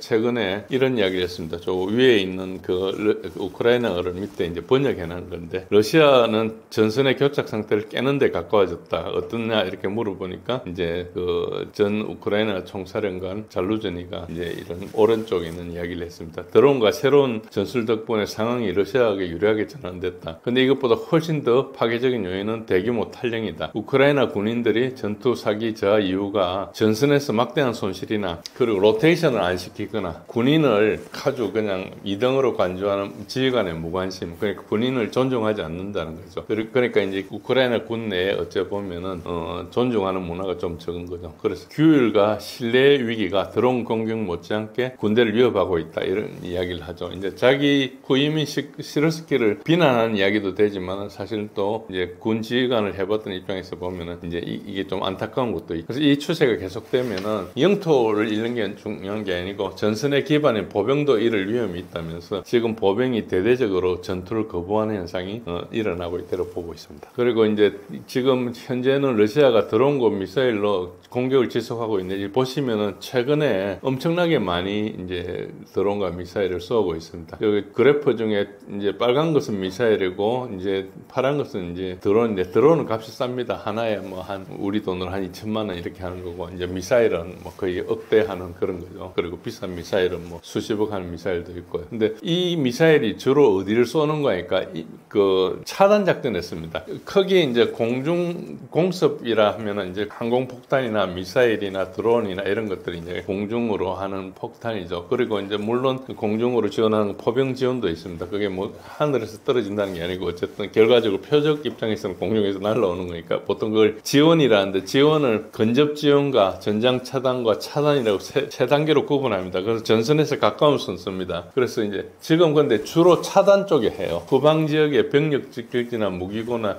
전력 생산 시설이나 에너지 시설, 현재 발전소 중에서 열병합 발전소는 온갖 연료를 쓰니까 되게 좋지 않습니까? 그런 거나, 심지어는 이제 수력 발전소도 때리려고 하고 있을지 몰라요. 수력 발전소는 댐을 파괴하기 때문에 상당히 나중에 할 거라고 생각하는데, 어쨌든 그런 걸 타격하고 있고, 키예프에 정전도 발생하고, 현재 뭐 예비 발전기 가동 이런 것들이 상당하고요. 그래서 겨울 작전에 대해서 에너지를 좀 고갈시키고 있다 이렇게 보시면 됩니다. 푸틴 대통령이 다가올 겨울이 전쟁의 전환점이 될 것이라고 언급했습니다. 러시아가 겨울철을 전략적으로 이용하려는 이유는 무엇인가요? 겨울 그러면은 이제 러시아가 겨울 그러면은 사람들이 모두 압니다. 이게 이제 제가 SNS에 있는 짤을 가져온 건데 이제 겨울이 다가온다. 그래서 지금 어쨌든 키예프에서는 키예프 시장 클리치코가 키예프 주민들한테 물을 비축하고 구급 상자, 식량, 뭐 자율 전원을 위해서 충전 장치를 준비하고 어쨌든 밖에서 용병 볼 수 있도록 쓰레기 봉투도 준비해라 이렇게 이야기했는데 이건 뭔가 이렇게 에너지 공급이 차단돼 가지고 안에서 뭐 예를 들어서 변기 같은 거 다 얼어붙고 이런 상황이 온다는 그런 것이죠. 그래서 따뜻한 옷도 필요하다 그러고 리뷰 시장도 이제 저런 이야기를 했습니다. 어쨌든 지금 뭐 옛날로 돌아가고 있다. 장작 난로와 마당이 있었던 대로 거기 있고 몇 주 동안 난방을 제공하지 못하고 계속 그 에너지 시설을 때리고 있거든요. 그래서 이제 저 그림이 상징을 하고 있고요. 그리고 1899년처럼 파티를 즐겨봐라. 뭐 1899년에 특별한 게 있은 게 아니고 시베리아 철도 건설하면서 엄청나게 추웠는데 그 추우면서 굉장히 고생을 했어요. 그게 이제 러시아 사람들한테 이제 그게 남아 있는 거죠. 그래서 겨울을 무기로 사용한다 그런 뜻이 강하고요. 그 이제 겨울이라 그러면은 이제 러시아는 서방에 대해서 겨울을 이용해 승리한 경우가 많습니다. 그래서 동장군이란 말을 써요. 그러니까 제너럴 윈터, 그러니까 그 겨울 장군이란 뜻이죠. 나폴레옹이 그랬고요. 1939년 40년 핀란드 겨울 전쟁도 그랬고 이게 왜 그런가 하니까 나토 대비해서 러시아 병사들이 겨울에 좀 익숙하고요. 장비도 동토에서 잘 작동하게 돼 있어요. 나토 장비들은 약간 덜 가혹한 데서 움직이기 때문에 그렇죠. 실제로 이 나토 지역이 되게 추운 것 같지만은 우리나라 겨울보다 덜 춥습니다. 그래서 우리나라 장비들이 뭐 이럴 때 북구라파 같은 데 가서 팔면은 잘 팔리는 게 실험을 해보면 독일 장비들 시동이 안 걸리는데 우리나라는 걸려요. 왜냐면 우리나라 겨울이 훨씬 혹독하거든요. 우리나라는 여름인 유럽보다 훨씬 덥고 겨울은 훨씬 춥고 이렇죠. 그래서 우리 이런 운영시험 평가 이런 거 할 때 보면 3계절을 해요. 우리는 가을하고 봄이 같으니까 하나고 그럼 여름과 겨울 이렇게 하는데 우리 겨울이 굉장히 추우니까 거기에 이제 잘 작동하게 해놨죠. 그런 측면에서 우리께 이제 환경 자체가 훨씬 가혹하기 때문에 이제 저런 데 가면은 잘 된다. 사막에 가서도 되고 뭐 고지대에 가서도 고산지대에서도 되고 추운 데서도 되고 이렇기 때문에 이제 잘 이제 팔리는 그런 측면도 있죠. 그런데 이제 실제로는 이제 겨울에 이제 안개나 눈이나 이런 게 있기 때문에 드론 공격이 좀 제한되거든요. 그러면 러시아가 지상 공세가 되게 유리해지고 그래서 여름 공세를 되게 쭉 했는데 가을에는 거기가 우기입니다. 그래서 라스푸티자가 생깁니다. 땅이 열기 전까지는 진흙 팥이 막 생기는 게 뻘 같은 게 생겨가지고 기동을 대규모로 못 하는데 이제 딱 땅이 열기 시작하면 그때부터는 이제 겨울이 본격화되니까 실제로 진격 속도를 높일 수 있는 거죠. 그래서 겨울에 전투를 좀 많이 합니다. 그런 측면이 있고 다시 봄이 돼가지고 땅이 녹으면 좀 진격 속도가 들고 그래서 여름과 겨울에 전쟁을 좀 많이 한다 이렇게 보시면 되고 봄과 가을은 조금 녹는다 이런 그런 기간이 최소한 한 4, 5주씩 됩니다. 그런 게 있고요. 그래서 이제 우크라이나가 물류 보급선이 이제 우크라이나가 러시아보다 조금 추위에 좀 약하거든요. 그래서 그런 부분이 있고 이제 에너지 시설을 굉장히 많이 파괴했기 때문에 이제 민간이 고통이 극대화되기 때문에 이건 항복이나 협상을 압박하는 거다 이렇게 보시면 되고요. 현재는 우크라이나 내부에서는 서방 압박 때문에 이제 에너지 가격도 상승하고 있고 이런 와중에서 이제 겨울 공세 후에 2026년도에 우위를 노릴 거다 이런 이제 전망을 하고 있어요. 실제로 MI6에서 우크라이나에 통보하는 걸 보면은 최근 이게 첩보기 때문에 확인은 안 되는데 저런 이야기가 많이 돌고 있습니다. 러시아가 겨울 공세를 위해서 드론 2만 대를 준비해놨다. 2만 대 같으면 하루에 100대씩 날리면 200대이고 하루에 200대씩 날리면 100일간 하죠. 겨울 뭐 두세 달 동안 저렇게 해놨고 또 계속 생산할 거 아닙니까? 그러니까 이제 겨울 내내 이제 폭격에 시달린다 봐야죠. 그런 부분이 있기 때문에 저런 이야기를 했고 트럼프가 이제 막 종이 호랑이라고 이렇게 발언한 거에 대해서 푸틴이 이제 겨울 이야기를 했거든요. 푸틴은 나토 전체하고 지금 싸우기 때문에 나토가 종이 호랑이가 아니냐 이런 이야기를 하고 있죠. 어쨌든 그렇습니다. 서방의 지원이 제한된 상황에서 우크라이나는 장기전에 대비하기 위해 어떤 전략을 취하고 있나요? 그래서 이제 뭐 궁금해 하실 사항이긴 하지만 실제로는 그다지 수단이 없다. 그러나 우크라이나가 하고 있는 걸 보면 우크라이나는 나름 장기 소모전 전략을 하고 있는데 어차피 전력이 좀 떨어지기 때문에 전략적인 무력화를 하겠다는 게 큰 틀입니다. 그래서 러시아군을 직접 격파하는 데는 굉장히 에너지가 많이 들지만 기능적으로 무력화하는 것, 잠시 기능을 못하게 하는 것은 이제 그렇게 큰 전력이 들지 않기 때문에 그런 식으로 하고 있고 그다음에 이제 일단 비대칭 전술입니다. 미국 이 지원해 줬을 때도 상당히 어려웠지만 미국이 지원을 끊고 이제 그 나토가 유럽이 지원을 해주는데 그 지원은 돈은 해줄 수 있어도 이제 무기는 지원이 좀 잘 안 되죠. 그래서 결국은 사보타지, 금년 6월에 있었던 스파이더웻 작전 같은 이 사보타지 중심으로 하고 있고, 그다음에 이제 드론으로 흑해 같은 데는 아무래도 이제 공격이 좀 쉽지 않습니까? 그래서 뭐 이거를 이제 사실은 나토가 때리는 거예요.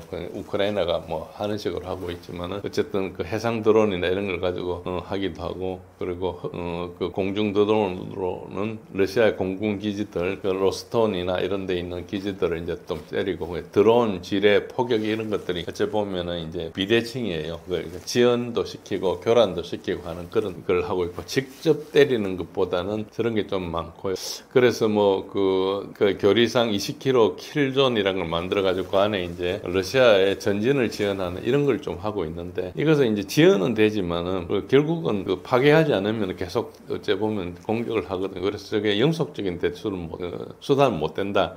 그렇지만 어쨌든 할 수 있는 수단이 적이기 때문에 기능적으로 무력화한다. 그래서 뭐 공중이나 사이버 영역이나 이런 데서 이제 계속 교란을 하는 게 비대칭이 주다 이렇게 보시고, 다른 한 축은 국내 무기 생산을 정대합니다. 그래서 드론이나 포탄이나 탱크나 장갑차나 순항 미사일이나 통신 시스템 이런 것 중에서 한 30%를 자국 생산으로 전환 중에 있고, 이게 독일의 라인메탈이나 프랑스 탈레스 같은 기업들이 이제 합작해서 이런 제조를 이제 제조를 확대하고 있고, 특히 이제 우크라이나가 방공 체계가 좀 부족하거든요. 그래서 이걸 좀 만들고 있는데, 러시아는 또 그 공장을 또 공격을 합니다. 그리고 또 그 부품 중에 상당 부분이 유럽도 마찬가지고 미국도 마찬가지고 중국 부품을 많이 의존해요. 그렇기 때문에 중국에 본격적으로 이걸 통제를 하기 시작하면은 상당히 이제 문제가 발생하죠. 여러 가지 우회를 해가지고 하기는 하지만, 그렇고 크게는 이제 돈은 러시아 그 자산 동결 3천억 불을 그걸 직접 뺐을 수는 없으니까 그걸 담보로 해서 유럽에서 대출을 해가지고 쓰고 이렇게 하고 있는 거죠. 그래서 뭐 저것도 불법이긴 하지만 그래도 이제 남아 있으니까 이렇게 하고 있고,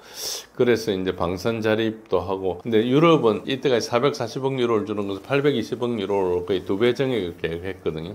그래서 저런 부분들이 상당히 이제 막상 하긴 했지만 그 이제 실제로 유럽의 동의를 얻어내는 게 되게 곤란하기 때문에 계획의 실현 가능성이 그렇게 높지 않다. 그러나 저렇게 계획을 하고 있다 이렇게 보시면 됩니다. 트럼프 대통령이 미국의 이익을 최우선으로 하겠다며 우크라이나 지원 방식을 조정하고 있습니다. 이런 노선이 전쟁 구도에 어떤 영향을 주고 있다고 보시나요? 예, 그러니까 미국 트럼프의 아메리카 퍼스트 정책은 일단은 기본적으로 러우전에서 빠지려고 그럽니다.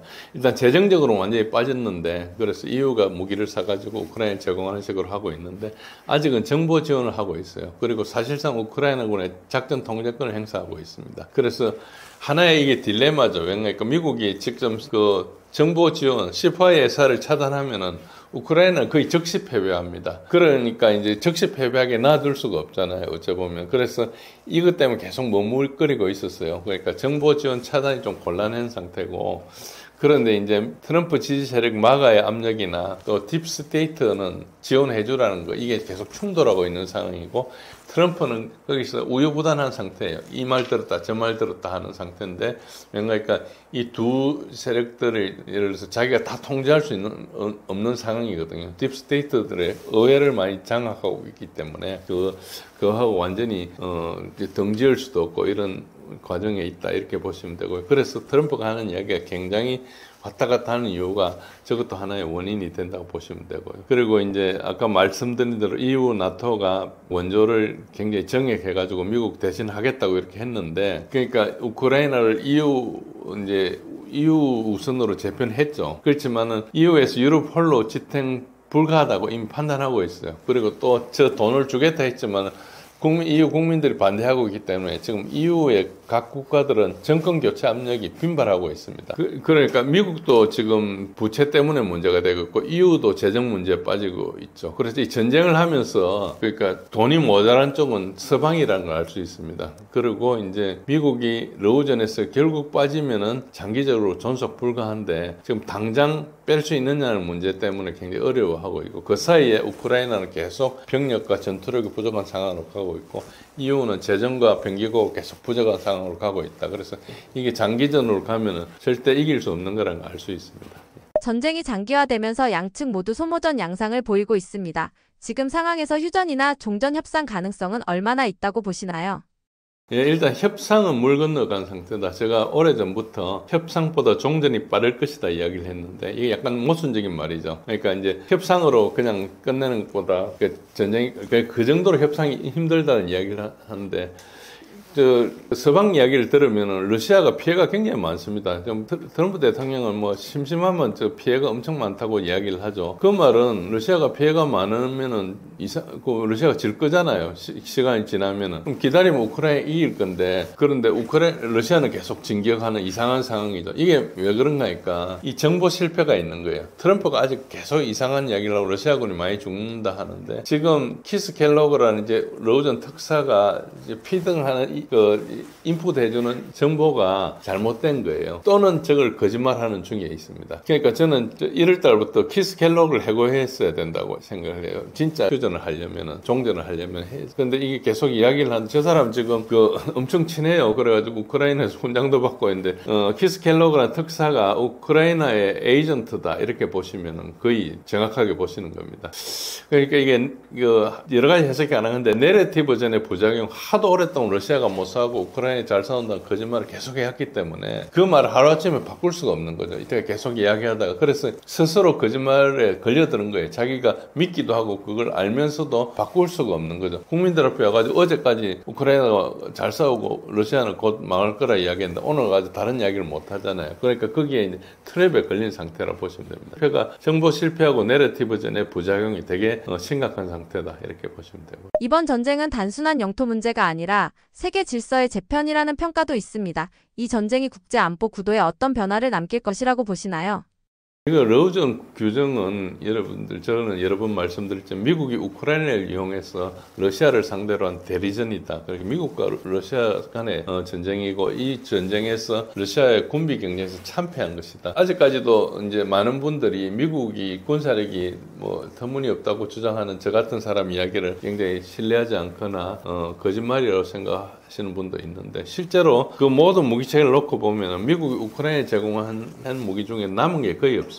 지금 전투기 빼놓고 F-35나 뭐 그런 것들을 제공하지 않았죠. 그러나 지금 토마호크나 제섬이 이야기가 되고 있거든요. 근데 그 사이에 있던 모든 PGM들은 정밀 유도무기들은 러시아군이 모두 무력화했어요. 심지어는 지금 뭐까지 무력화되는 거 하니까 이제 방공무기 있잖아요. 패트리어트도 과거 요격 성공률이 40%에서 지금 6%로 떨어졌어요. 그러니까 러시아의 그 미사일들이 마지막 패트리어트를 회피하는 그 모듈을 집어넣은 거죠. 그런 식으로 해서 이제 막 진보되고 있는 그런 상황이라서 실제로 3년 반 동안 전쟁을 하면서 러시아가 군사 기술을 엄청 발전했거든요. 그런 것도 있고 그 생산 능력도 좋았고 이렇기 때문에 여러 가지로 참패한 거고 이란 이스라엘 전쟁도 유사합니다. 미국이 제공한 무기와 첨단 미사일 방어망을 이란 미사일이 모두 통과했어요. 이스라엘의 방공망은 세계 최고로 조밀을 하거든요. 그리고 세계 최고의 기술로 갖다 놨어요. 서방에서 가질 수 있는 가장 최고의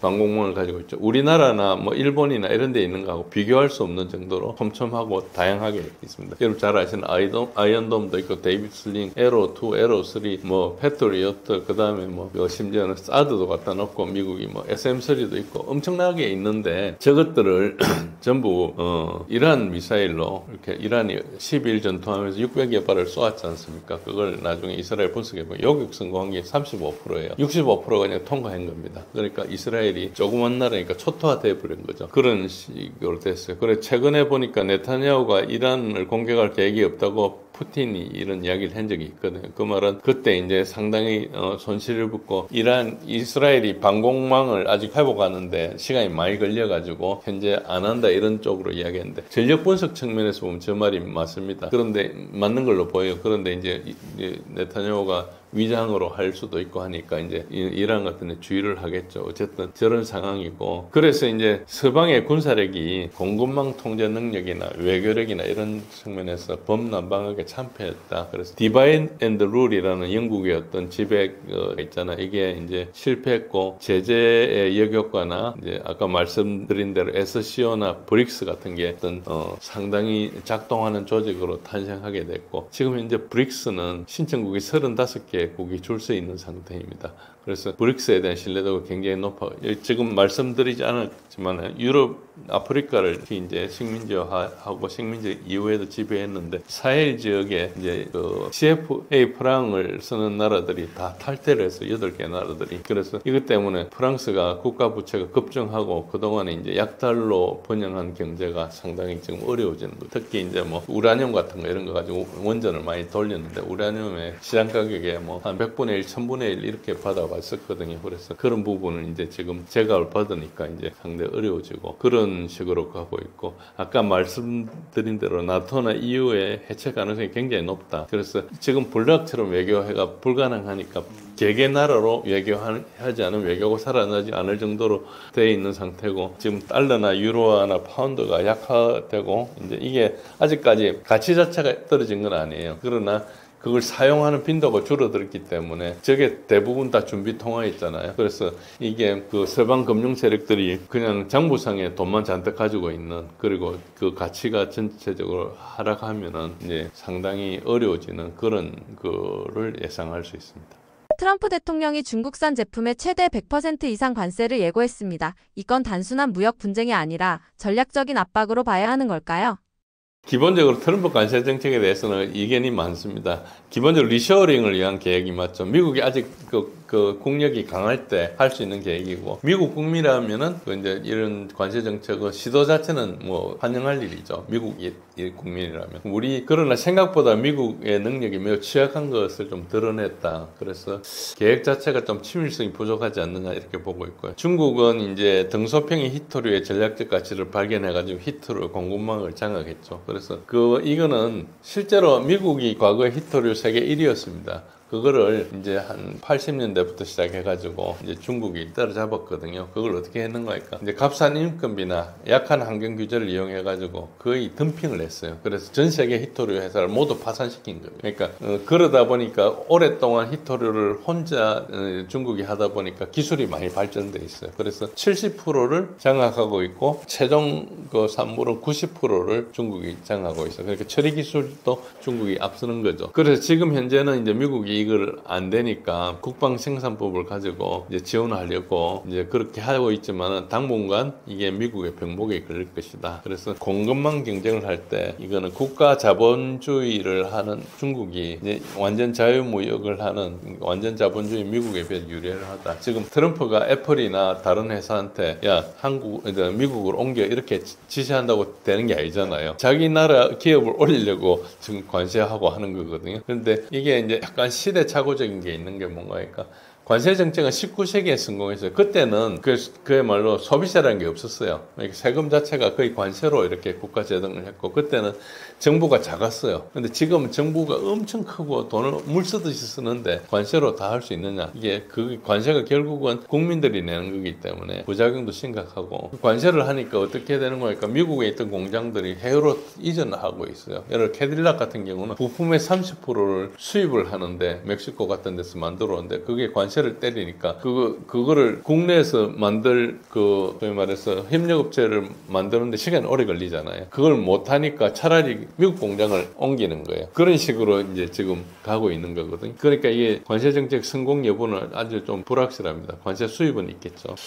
예, 기본적으로 이제 미국 군사력도 자세히 보시면은 우선 이제 미국이 국력의 바탕이 되는 게 표준을 장악하고 있고 플랫폼을 장악하고 있고 기술력도 있습니다. 금융 능력도 있고 군사력도 있고 우리가 무시하지만 동맹 구조가 있습니다. 그런데 이걸 쭉 보면은 스탠다드는 기술력과 상호 관계가 있거든요. 미국이 지금 압도적이지만 중국이 지금 중국 제조 2025를 끝내고 이제 중국 표준 2035로 가고 있어요. 기술적으로 도약가 표준으로 장악하겠다는 것이죠. 그리고 플랫폼을 보시면 중국이나 러시아는 미국에서 독립한 것을 가지고 있죠. 그래서 미국의 그 플랫폼 장악도 지금 압도적이긴 하지만 장기적으로 완전히 전망이 확 밝은 것만 아닙니다. 그러니까 금융 능력도 미국 달러 힘이나 이런 것들이나 금융 기법이 세계 최고 수준이지만 사실 굉장히 부패한 구조를 가지고 있어요. 그래서 저게 지속성에 좀 문제가 있고 군사력은 알다시피 급격히 쇠퇴 중에 있고요.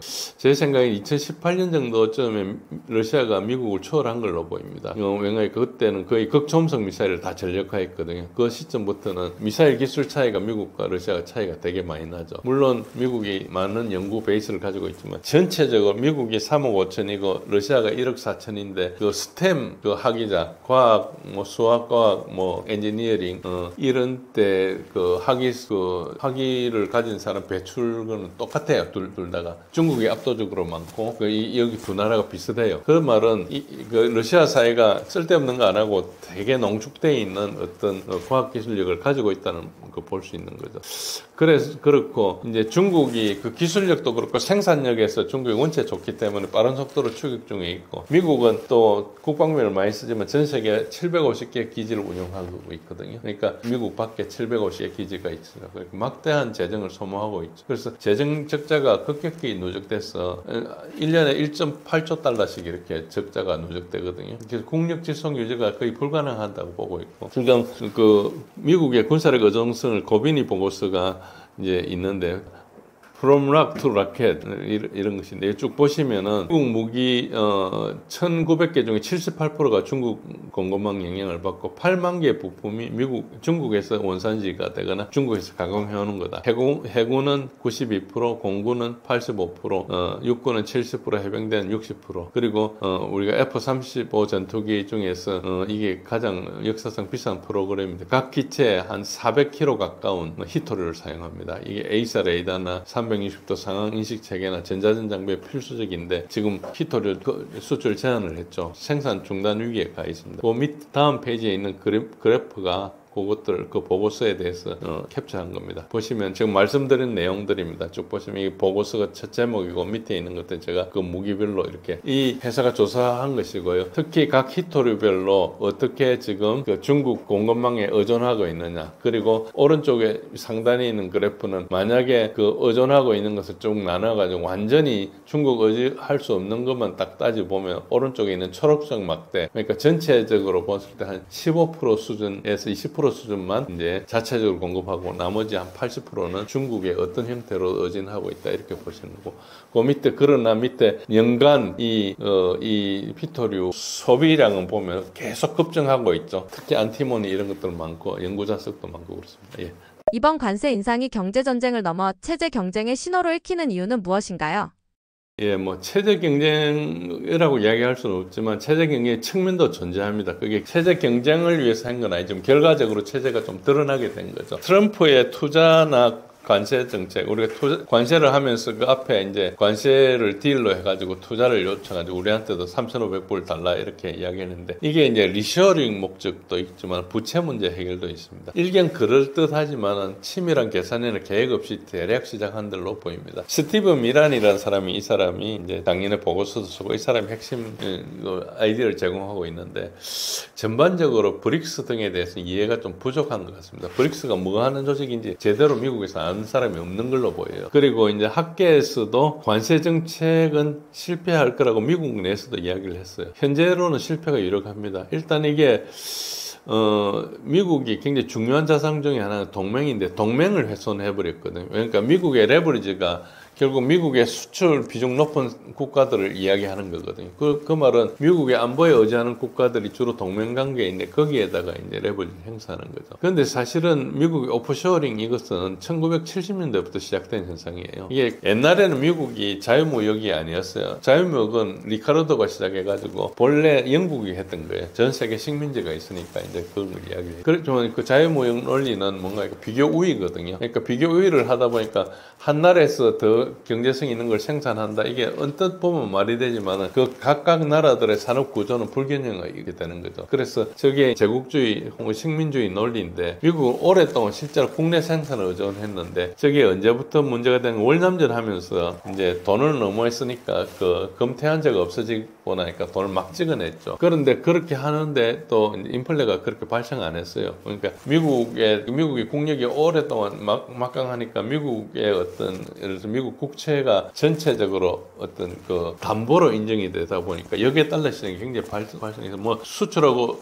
수입하고 무역하려면 국채를 담보로 은행에 집어넣으면 상당히 많이 되기 때문에 그렇게 많이 써있죠. 그래서 이게 여기에 달러 시장이 활성화돼가지고 해외 자금 이전이 용이해지니까 미국에서 그 인플레가 별로 안 왔던 거예요. 그리고 그 해외 많은 자금 이전이 용이하니까 이제 회사들이 생산 비용이 저렴한 것으로 이동을 시작하는 거죠. 그래서 예를 들어서 애플 같은 데는 중국이나 인도에서 생산하지 않습니까? 그래서 다른 나라에 팔아가 해외에서 번 돈을 미국으로 안 들어와요. 미국으로 들어오는 순간 세금을 맞기 때문에. 그래서 막 그 정권이 바뀔 때마다 막 딜을 해요. 그 돈이 다 해외에 있는 거예요. 그러니까 언젠가는 폭탄이 되는 거죠. 어째 보면은. 그래서 미국의 정책은 어쨌든 70년대부터 이제 자유무역을 장려를 했는데 이게 어떤 화폐하고 좀 관련이 있습니다. 그래서 이게 결국은 오랜 시간이 되다 보니 제조업 공동화가 되고 중산층이 약화되고 그 많은 수익 때문에 생긴 소위 말해서 그 멀티내셔널 기업들의 그 경영진들은 엄청나게 돈을 버는데 이제 미국은 약화되어 있는 그런 상황이죠. 그래서 이걸 보면 큰 틀에서 보면은 미국의 자본주의하고 중국의 국가 자본주의의 경쟁으로 비치는데 이 문제는 사실 19세기부터 그런 데 문제고 이것 때문에 공산주의가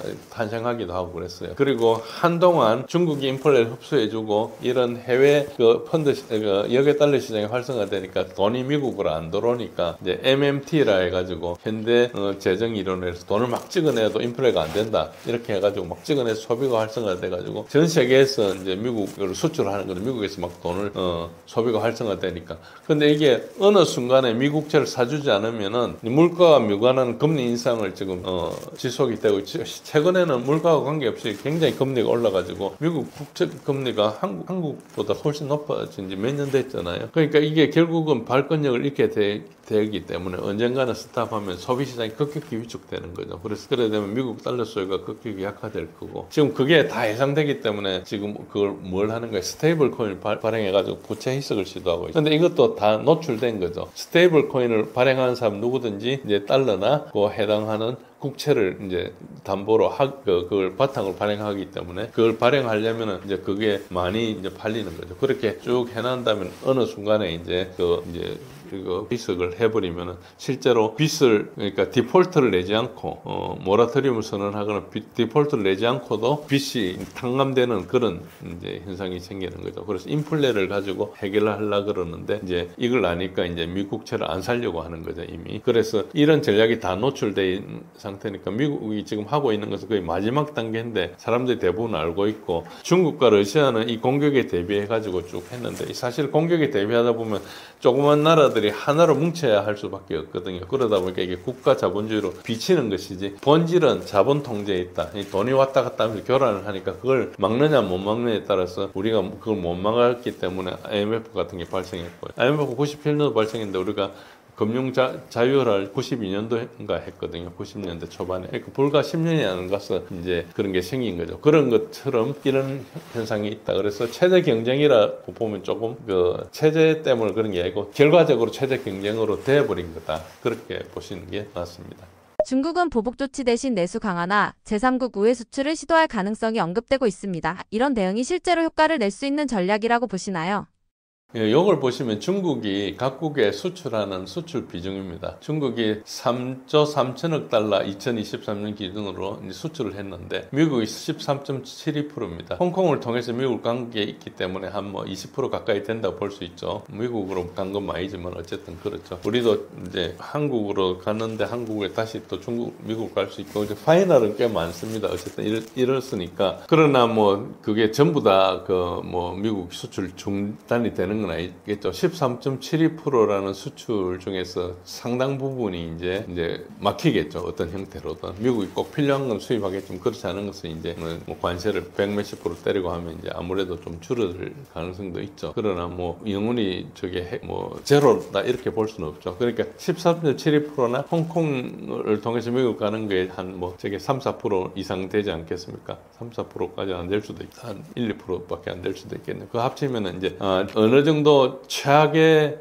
어쨌든 데미지를 줄 수 있냐 이걸 보면은 저 액수가 그다지 많지는 않거든요. 그래서 뭐 EU나 이런 데 조금씩 확대하고 뭐 다른 데 조금씩 확대해가지고 어느 정도 할 수 있고, 중국은 이제 쌍순환이라 해서 수출도 하지만 내수도 좀 강하고 거든요. 그런데 이미 이제 그 부동산 버블 같은 거 많이 꺼져버리고 중국의 국가 부채가 그다지 높지 않기 때문에 내수로 돌릴 수도 성공할 가능성이 있어요. 그러니까 저게 미국 수출을 이렇게 우회 수출 가능성 자체가 높은 건 아니지만은 어느 정도까지는 할 수 있고 충격을 어느 정도 버틸 수 있다, 이렇게 보는 게 좀 객관적일 것 같습니다. 미국의 관세 강화가 한국을 비롯한 동맹국들에게는 어떤 부담이나 기회로 작용한다고 보시나요? 그 밑에 이제 다른 그림도 보여줄 건데요. 미국의 관세 강화는 관세 핑계로 사실 약탈하는 거예요. 우리가 뭐 그걸 어떤 식으로 잘 용어를 잘 고를 수 있겠지만, 이게 우리나라 같은 나라한테는 기회보다는 부담이에요. 단기적으로 굉장히 부담스럽고 뭐 장기적으로 기회가 된다면 응할 수 있지만, 지금 가장 문제는 뭔가 하니까 미국의 정책 자체가 매일 바뀌잖아요. 그러니까 이게 장기적인 기회가 되려면 이 전제 조건이 시장이나 정책이 예측 가능해야 되는데, 지금 우리가 오랫동안 미국하고 합의한 한미 FTA를 일단 무시하고 있고, 그리고 또 이걸 합의했다 하더라도 섹터별로 추가 관세를 할 수 있기 때문에 기업에서는 거의 80%가 이걸 부정적으로 보고 있어요. 그리고 WTO, FTA 이걸 주도했던 게 미국인데, 이걸 틀을 계속 룰을 바꾸니까 합의를 해도 지킬 수 있다는 아무런 보장이 없는 거예요. 그래서 미국은 이게 약탈하는 것도 문제지만은 신뢰 자체를 잃어버리고, 지금 뭐 여러 사람들이 다 말씀하셨지만은 미국 투자 금액 3,500억 불을 선불로 납부하면은 이게 모두 강탈당할 가능성이 거의 100%입니다. 우리나라 당장 외환위기가 발생한다. 그럼 뭐 하겠으면 우리나라 기업들 와가지고 다시 사냥해 가겠죠. 그러니까 이 IMF 같은 게 다시 일어난다고 보는 게 거의 맞는 것이거든요. 그래서 이제 단기적으로 보면은 일단 관세를 두드려 맞고 기업에 보조를 해주는 방법으로 할 수 있어요. 그런데 그것도 믿을 수 없고 합의가 불가능한 건데, 어쨌든 한다 보면 미국한테 지금 대략 한 1,200억 불 수출하니까 관세가 우리가 지금 현재 이야기한 대로 25%냐 15%냐 그렇잖아요. 그러니까 우리가 3,500불 안 주면 25%를 주겠다는 거에 10%를 더 내는 거죠. 그러면 120억 불만큼 이제 관세가 부과되는 건데, 이걸 30년 동안 하자. 그러면 이게 3,500불은 30년어치거든요. 그러니까 이거는 일단은 관세가 몇 프로가 되면 버티는 게 낫고, 그리고 이 정책이 앞으로 트럼프가 있는 동안 3년 동안 지속된다면 저기 3년만 버티면 되니까 그러면은 한 뭐 3,400억 불 이제 손해보는 거죠. 그거를 그냥 기업한테 보조를 해주는 거예요. 그러면은 관세가 결국은 미국 국민들이 내는 관세를 한국에서 내주는 거죠. 그러니까 360억 불 주고 버티는 게 낫지, 그거를 3,500불을 다 주는 게 낫느냐, 이런 계산이 가능하죠. 일단은 그렇고요. 그 다음에 이제 방위비 분담금을 압박할 건데, 이거는 이제 만약에 그 압박에 불응할 경우에 미국 무기나 이런 부품을 차단할 가능성이 있거든요. 그런데 우리는 그러면은 방위비 분담금으로 저렇게 압박을 여러 차례 했을 때는 우리가 다른 생각을 해야 되는 거죠. 결국은 미국이 우리 공급망이 차단될 가능성도 있고, 미국이 우리한테 제공해주는 안보를 무기로 쓸 가능성이 있기 때문에 결국 우리가 10%의 예산을 투자를 해야 된다, 그런 결론이 나오죠. 미국이 제공해주는 게 주로 10%의 예산이니까. 미국이 없어진다 해도 완전히 뭐 우리가 그걸 미국만큼 대체할 수는 없지만, 어차피 미국이 제공해준 10%의 예산도 전적으로 주는 게 아니고 미국이 필요한 건 골라주거든요. 그래서 결국은 저 부분은 이제 우리 엄밀히 계산할 수 있는 부분이라고 생각하고 있고요. 그리고 한국의 이제 레버리지를 총동원해보면 어떤 결과가 있느냐. 우리는 반도체 배터리를 독점하고 있어요. HBM이나 EV 이런 부분에서 중국을 대체할 수 있는 공급자이기 때문에 그런 부분이 있고, 조선도 미국 시장에 진출할 수 있고, 히토를 공급망 재편에 참여할 수 있어요. 저런 것들이 우리가 미국을 흔들 수 있는 거라는 거예요. 그래서 우리는 뭘 해야 되는 거예요? 블라핑을 하면 우리도 따라 블라핑을 해야 되는 거예요. 지금 미국에서 관세나 이런 걸로 블라핑을 했는데, 우리가 그걸 콜할 것이냐, 홀드할 것이냐, 죽을 것이냐, 이것만 생각할 게 아니고 우리가 또 블라핑을 할 수 있는 거예요. 그러니까 이 계산 자체가 굉장히 치밀한 계산이 필요한 겁니다. 그래서 불확실성이 굉장히 많으니까 굉장히 폭학판하고 비슷한 그런 계산이거든요. 그래서 이게 최악의 경우는 미국의 시장 어느 정도 악화되는 걸 감수하고 그걸 다 계산하고 장기적으로 계산해야 된다. 그래서 이게 당장 어떤 식으로 지금 미국 말 믿고 할 사항은 아니다. 예, 그 다음에 한번 보시죠. 지금 한국하고 미국 사이는 어떻게 하니까, 한국은 중국에 수출하는 비중이 높습니다. 미국보다.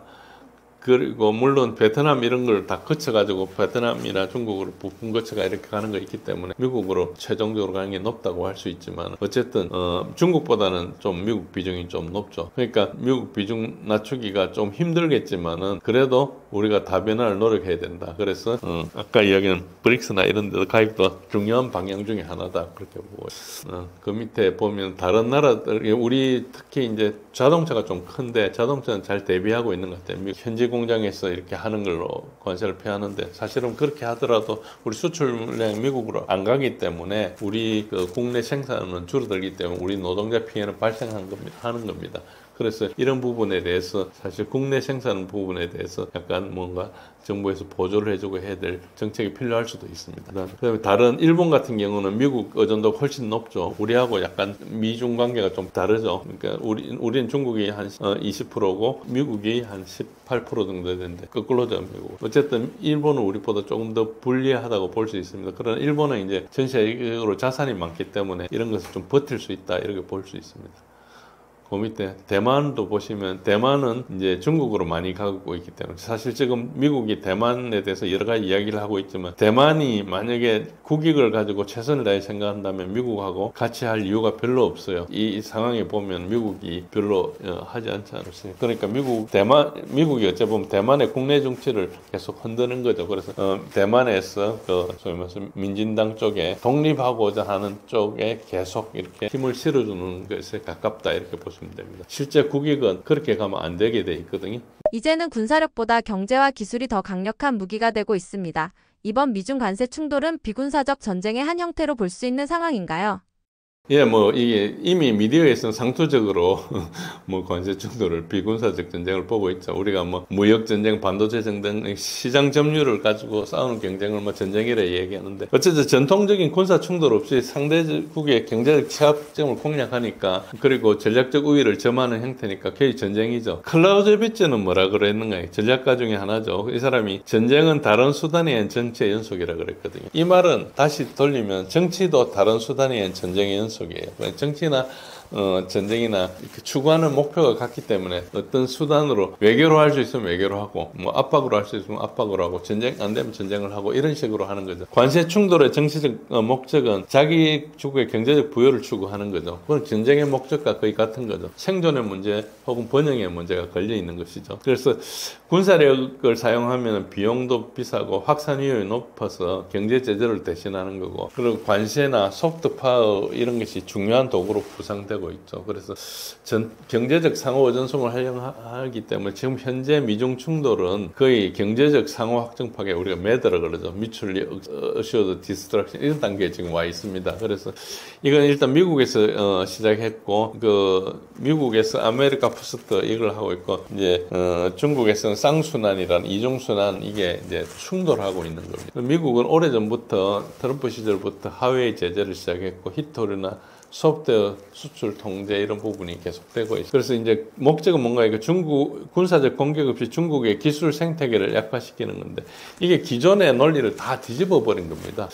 그래서 히토류 수출 제한하는 게 미국 산업에 이제 특히 반도체, 전기차, 방위 산업에 타격을 주기 위한 것이고 이게 이제 두 나라가 전 세계 GDP의 40%를 차지하고 있거든요. 이 간에 이제 관세 정쟁을 하기 때문에 성장률 하락은 이제 예상되는 거고 이게 피해 없는 전쟁이라고 보고 있죠. 그래서 이제 비군사적 전쟁은 맞습니다. 근데 이게 중요한 의미가 뭔가니까 이제 가트라고 해서 1947년 시작된 이게 이제 그 관세와 무역에 대한 일반 협정 이걸 가지고 식민지 시대를 이제 마감했거든요. 식민지 시장 때문에 이걸 자꾸 식민지 서로 쟁탈전을 했으니까 저 가트 체제를 가지고 앞으로는 이제 자유무역을 하자. 그래서 자유무역을 하면 우리가 굳이 식민지를 가질 필요가 없지 않느냐. 그래서 무역 장벽을 완화하고 차별 대우를 철폐해가지고 국제무역을 확대해서 이제 전 인류의 생활 수준을 향상하는 거다. 이렇게 했어요. 그래가지고 이제 이게 사실상 국제무역을 주도했습니다. 거의 50년 가까이 하다가 각국이 이제 비관세 장벽을 계속 설치하니까 안 되겠다. 그래서 WTO로 이제 95년도에 대체를 했어요. 그런데 이걸 주도한 나라가 사실 미국이에요. 그런데 이게 78년 만에 자유무역을 사실상 포기해버린 거예요. 보호무역으로 돌아간 거죠. 그런데 이제 무역 체계는 예상할 수 있어야 되는데 이제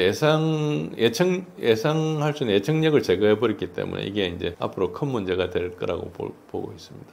이런 경제 압박이 결국 중국의 전략 변화나 동아시아 안보 구도에도 영향을 미칠 가능성이 있다고 보시나요? 예, 당연히 있습니다. 이제 중국의 전략은 정해진 것 같습니다. 일단 이 무역 전쟁을 하면서 관세 전쟁을 하면 성장률이 1~2% 하락될 거라고 보는 거죠. 그래서 4~5% 하다는 게 이제 3~4%로 가는 거죠. 그렇게 예상을 하고 있고, 이제 국내 중심, 쌍순환 중에 국내 중심을 가속화하는 걸 대응하고 있는데, 결국은 경제적인 자립이나 기술 자원 패권을 확보하고 장기적 군사적으로 이제 자신감을 이렇게 하는 건데, 사실은 이걸 보면은 그동안에 중국이 준비했던 1대1로나 인프라 확대 이런 것들이 여러 가지 잡음에 있었음에도 불구하고 나름대로 멀리 내다봤다 이렇게 볼 수 있는 거죠. 그리고 이제 부동산 법을 제거하고 지금 에버그랜드 부동산 재벌 막 전 세계 다니면서 그 사람 자산을 계속 이제 잡아내고 있거든요. 이제 부정 축제했던 거 이런 것들 이제 거둬내는 거죠. 그런 거 이제 그리고 국산 칩이나 OS 이런 걸 개발하고 있는데, 물론 미국하고는 같지 않겠지만은 나름대로 이제 그 반도체 제조나 이런 걸 이제 탈피하고 있고요. 시간은 오래 걸리겠지만은 그래도 뭐 일단 아까 이야기한 스템 출신이 원칙 때문에 중국은 미국의 한 4배, 5배 되는 것 같아요. 스템 출신이 5배. 어쨌든 그 정확한 숫자가 기억나지 않는데 굉장히 많습니다. 그래서 물론 이 사람도 실업도 생기고 여러 가지 문제가 많지만 결국은 양이 많다는 거, 숫자가 많다는 게 큰 장점이 되고요. 러시아나 이란 등으로 에너지 확보를 해가지고, 이 에너지 확보는 무슨 의미가 있는가 하니까, 이제 이란하고 중국과의 철도를 연결했어요. 그러니까 러시아하고도 특히 이제 그 파이프라인을 만들었죠. 그러니까 이게 장기적으로 보면 해상 수송로를 우회 가능합니다. 근데 해상 수송로를 옛날에 차단할 수 있던 것은 항공모함이 있는데, 미국의 항공모함이 11척이 다니면서 이제 그걸 할 수 있어요. 그런데 지금 중국은 이제 항공모함 4호를 건조했죠. 네 번째 항모는 상당히 기술적으로 뛰어난 거였어요. 뭐 이멀스라 해서 전자기 카타폴트를 쓰는 식으로 해가지고 발전한 걸로 보이는데, 뭐 미국 기술처럼 같지 않다고 보겠지만 그래도 짧은 시간 내에 많이 발전했을 거고, 특히 이제 이 인력이 많기 때문에 저게 좀 빠르고 많이 건조하기 때문에, 지금 불과 몇 년 사이에 4척이나 건조했지 않습니까? 그런 것 때문에 지금 기술력을 무시할 수는 없다고 봅니다. 그러나 뭐 중국이 체제상 이 기술력의 한계는 있을 거라고 보는데, 어쨌든 항모가 있으면 자기 해상교통로를 보호할 수 있는 측면이 있어요.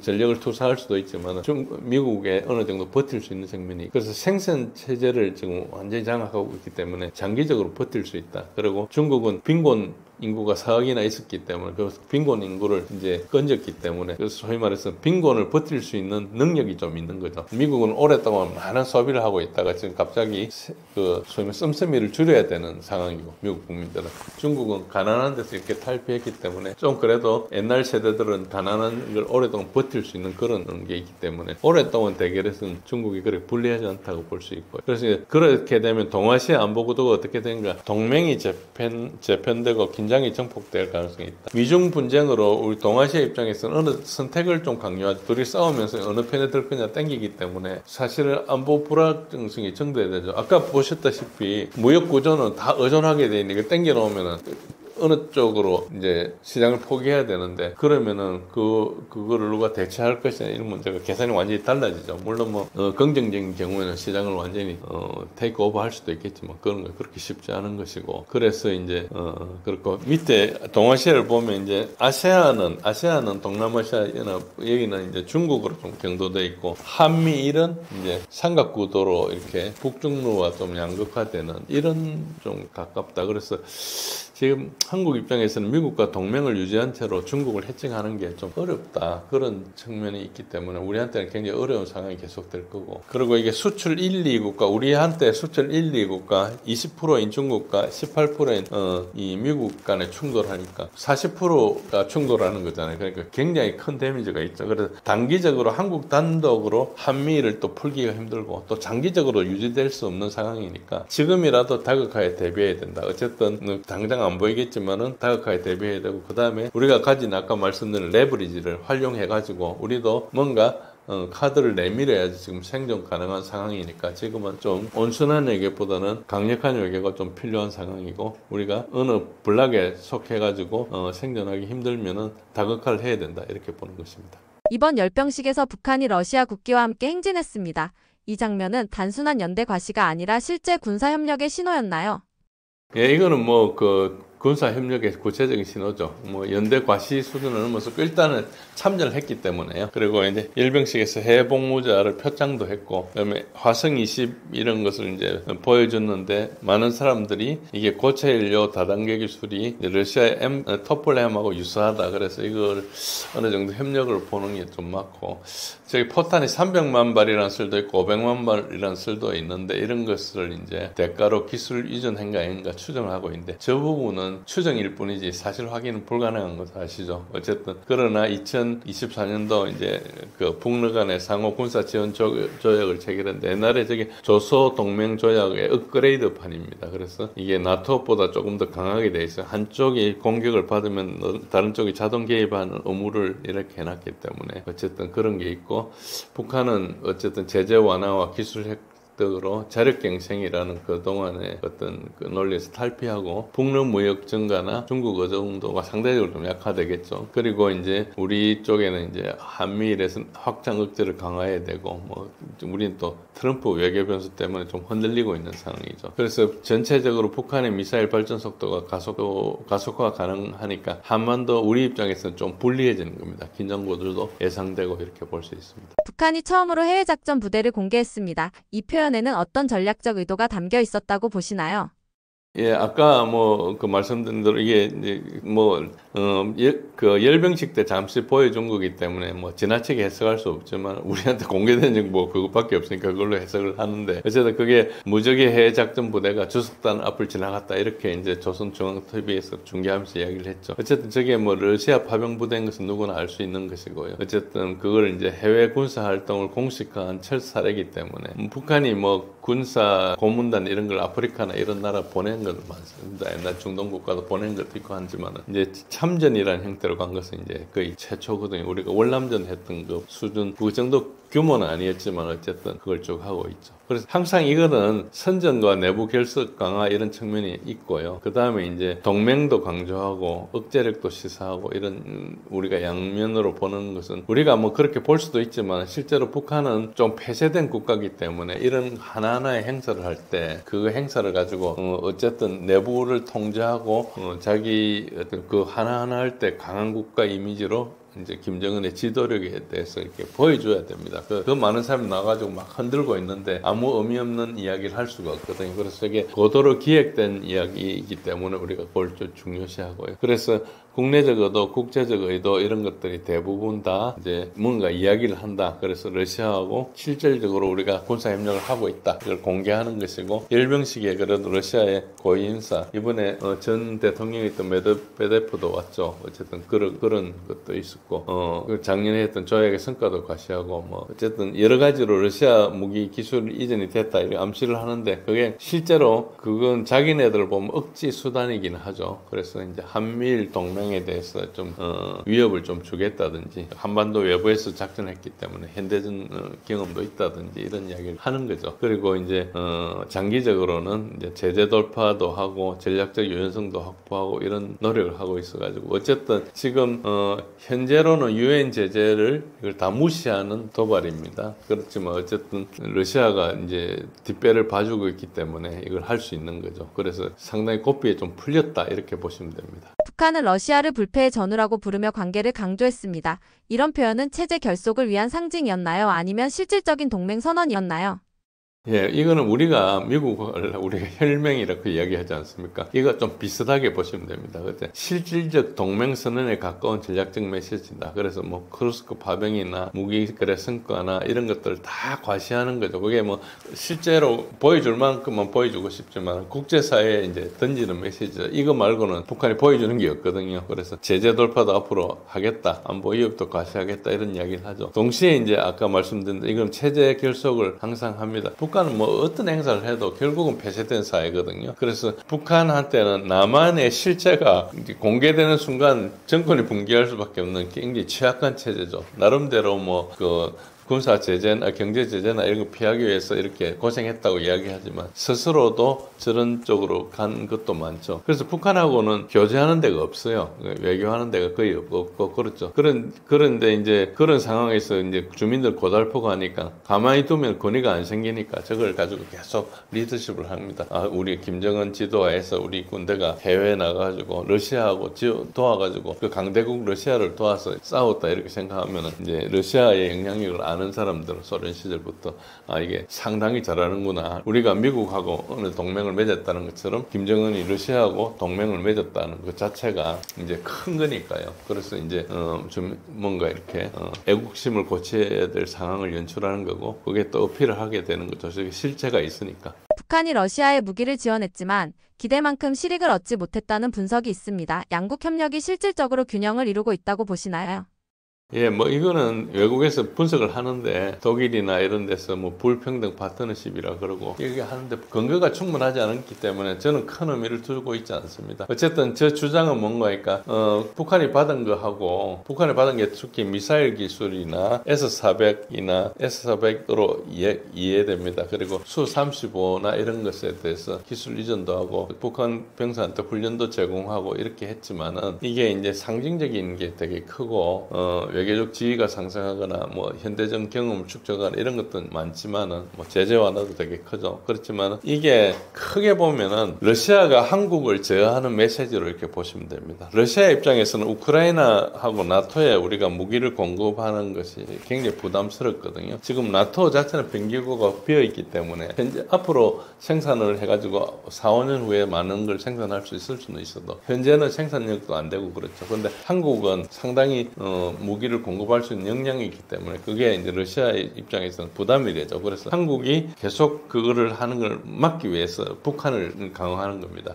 그런데 러시아 입장에서는 전쟁이 언젠가 끝날 거 아닙니까? 그러면 한러 관계가 그 북러 관계보다 훨씬 더 중요해요. 그러니까 한러 관계가 나중에 복원되지 않을 정도로 서로 이제 많이 상하면 안 되니까 일단 견제를 하는 거죠. 전쟁 북한을 통해서 뭐 러시아가 도움을 받으면 얼마나 받았겠어요? 그 다 그냥 상징적인 행사에 불과하거든요. 근데 북한을 저렇게 도와주고 동맹을 해주고 하니까 이게 이제 북한 체제에 대해서 엄청난 생존성이 생긴 거죠. 이걸 통해서 우리가 북한을 움직이거나 하는 활동 공간을 확 제한해버린 거거든요. 그래서 이제 러시아는 어찌 보면 북한과 협력은 반가운 면도 있지만 부담스러운 면도 있어요. 너무 하다 보면 북한이 라이빌리티가 있기 때문에 이게 이제 한없이 할 수가 없죠. 그래서 이거를 이제 러시아가 한국을 생각해서 북한을 이용한다는 걸 북한이 알고 있기 때문에 뭔가 이거를 이제 북한을 러시아를 떼놓지 않게 하기 위해서 막 불패 전후 뭐 혈맹 이런 걸 막 이야기를 한 겁니다.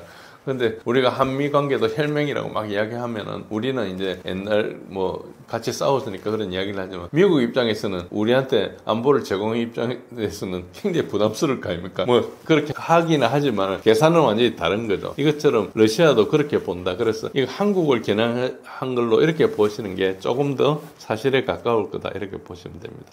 중국이 북러 밀착에 다소 불편한 반응을 보이고 있다는 이야기도 있는데요. 이런 분위기가 북중 관계의 냉각으로 이어지고 있다고 보시나요?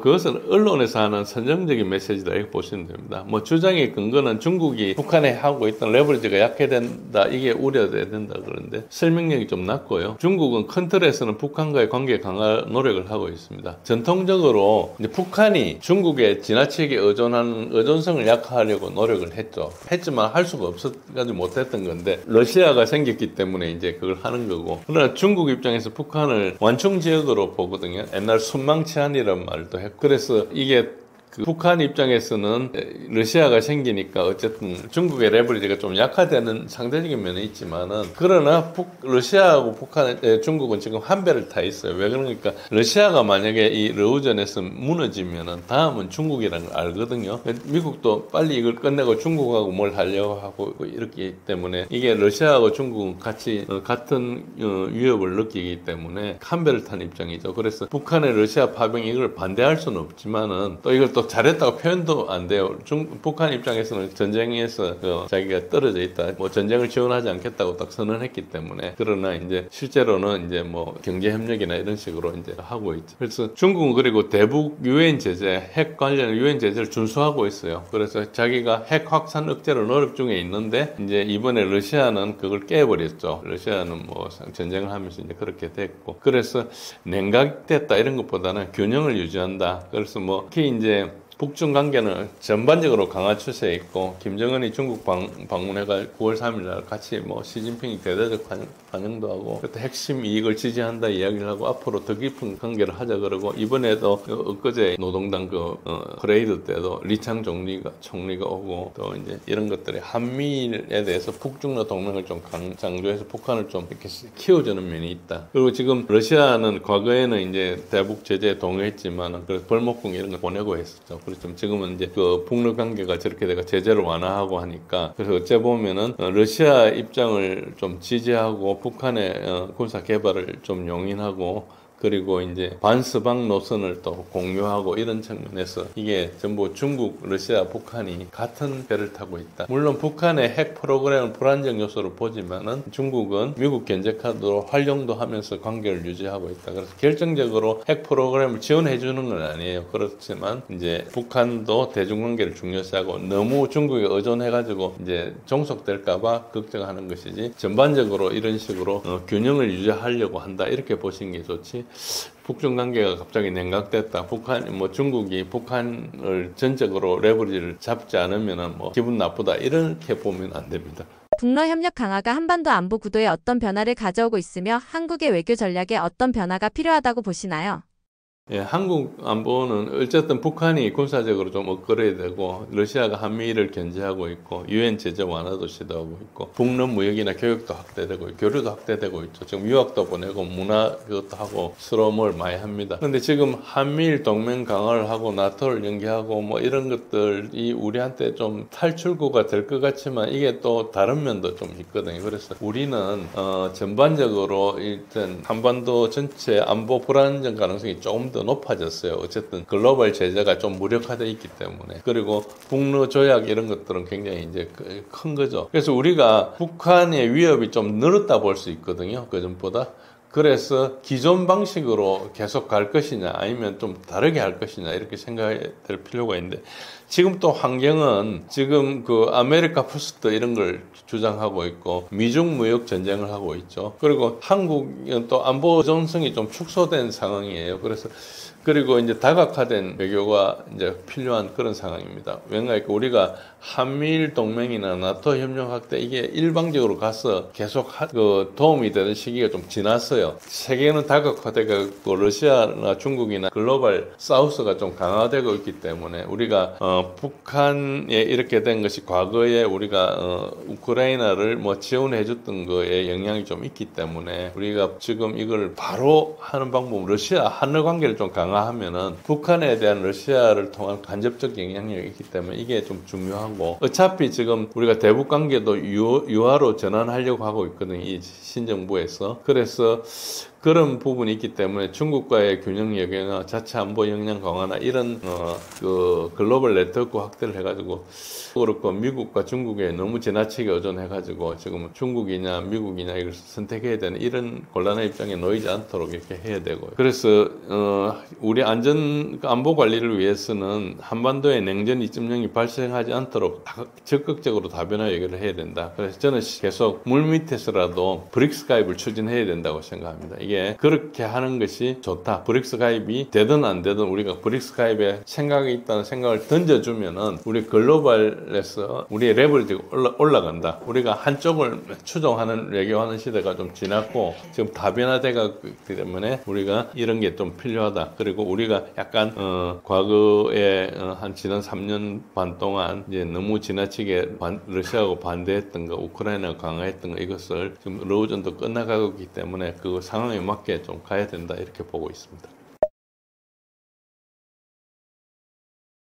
오늘 나와서 다양한 이슈에 대해서 이야기를 했는데 여기에 이제 경제적인 이슈도 들어가 있고 안보적인 이슈도 들어가 있고 뭐 전쟁 관련된 이슈도 들어가 있습니다. 그래서 굉장히 복잡한 그런 상황이 있는데 제가 최근에 어느 출판사하고 북 리뷰를 시작했어요. 그러니까 그 활동을 계속 할 건데 제 블로그에는 그걸 조금씩 시작하고 있습니다. 제가 시간이 허락하는 대로 하고 있는데 이제 질서 없음이라는 이제 엘렌 톰슨이라는 영국의 캠브리지 대학 교수가 쓴 책인데 이 이제 특히 경제와 이런 에너지와 민주주의가 어떻게 정치가 충돌을 하느냐 이런 걸 역사적으로 풀어냈고 지금 그걸 보면은 미래도 좀 예측이 하기 좋아서 꽤 쓸모있는 책이라 해서 그걸 하고 있습니다. 혹시 궁금하신 분들 제 블로그를 한번 보시고 이렇게 도움이 될 책이 되지 않을까 생각하고 있습니다. 제가 지금 조금씩 이렇게 길라잡이를 하고 있는데 나중에 허락되는 대로 좀 확대를 하겠습니다. 그리고 오늘 여러 가지 주제에 대해서 말씀드렸는데 이 주제들이 굉장히 복잡하게 얽혀 있기 때문에 쉽게 설명하기 좀 힘든 것인데 뭐 나름대로 설명을 드렸는데 뭐 잘 이해가 될 수 있을 수도 있고 또 좀 제가 설명이 부족했을 수도 있습니다. 그러나 이쪽에 관심을 가지고 보시면 좀 이해하기 쉬울 걸로 생각합니다. 오랫동안 들어주셔서 감사합니다.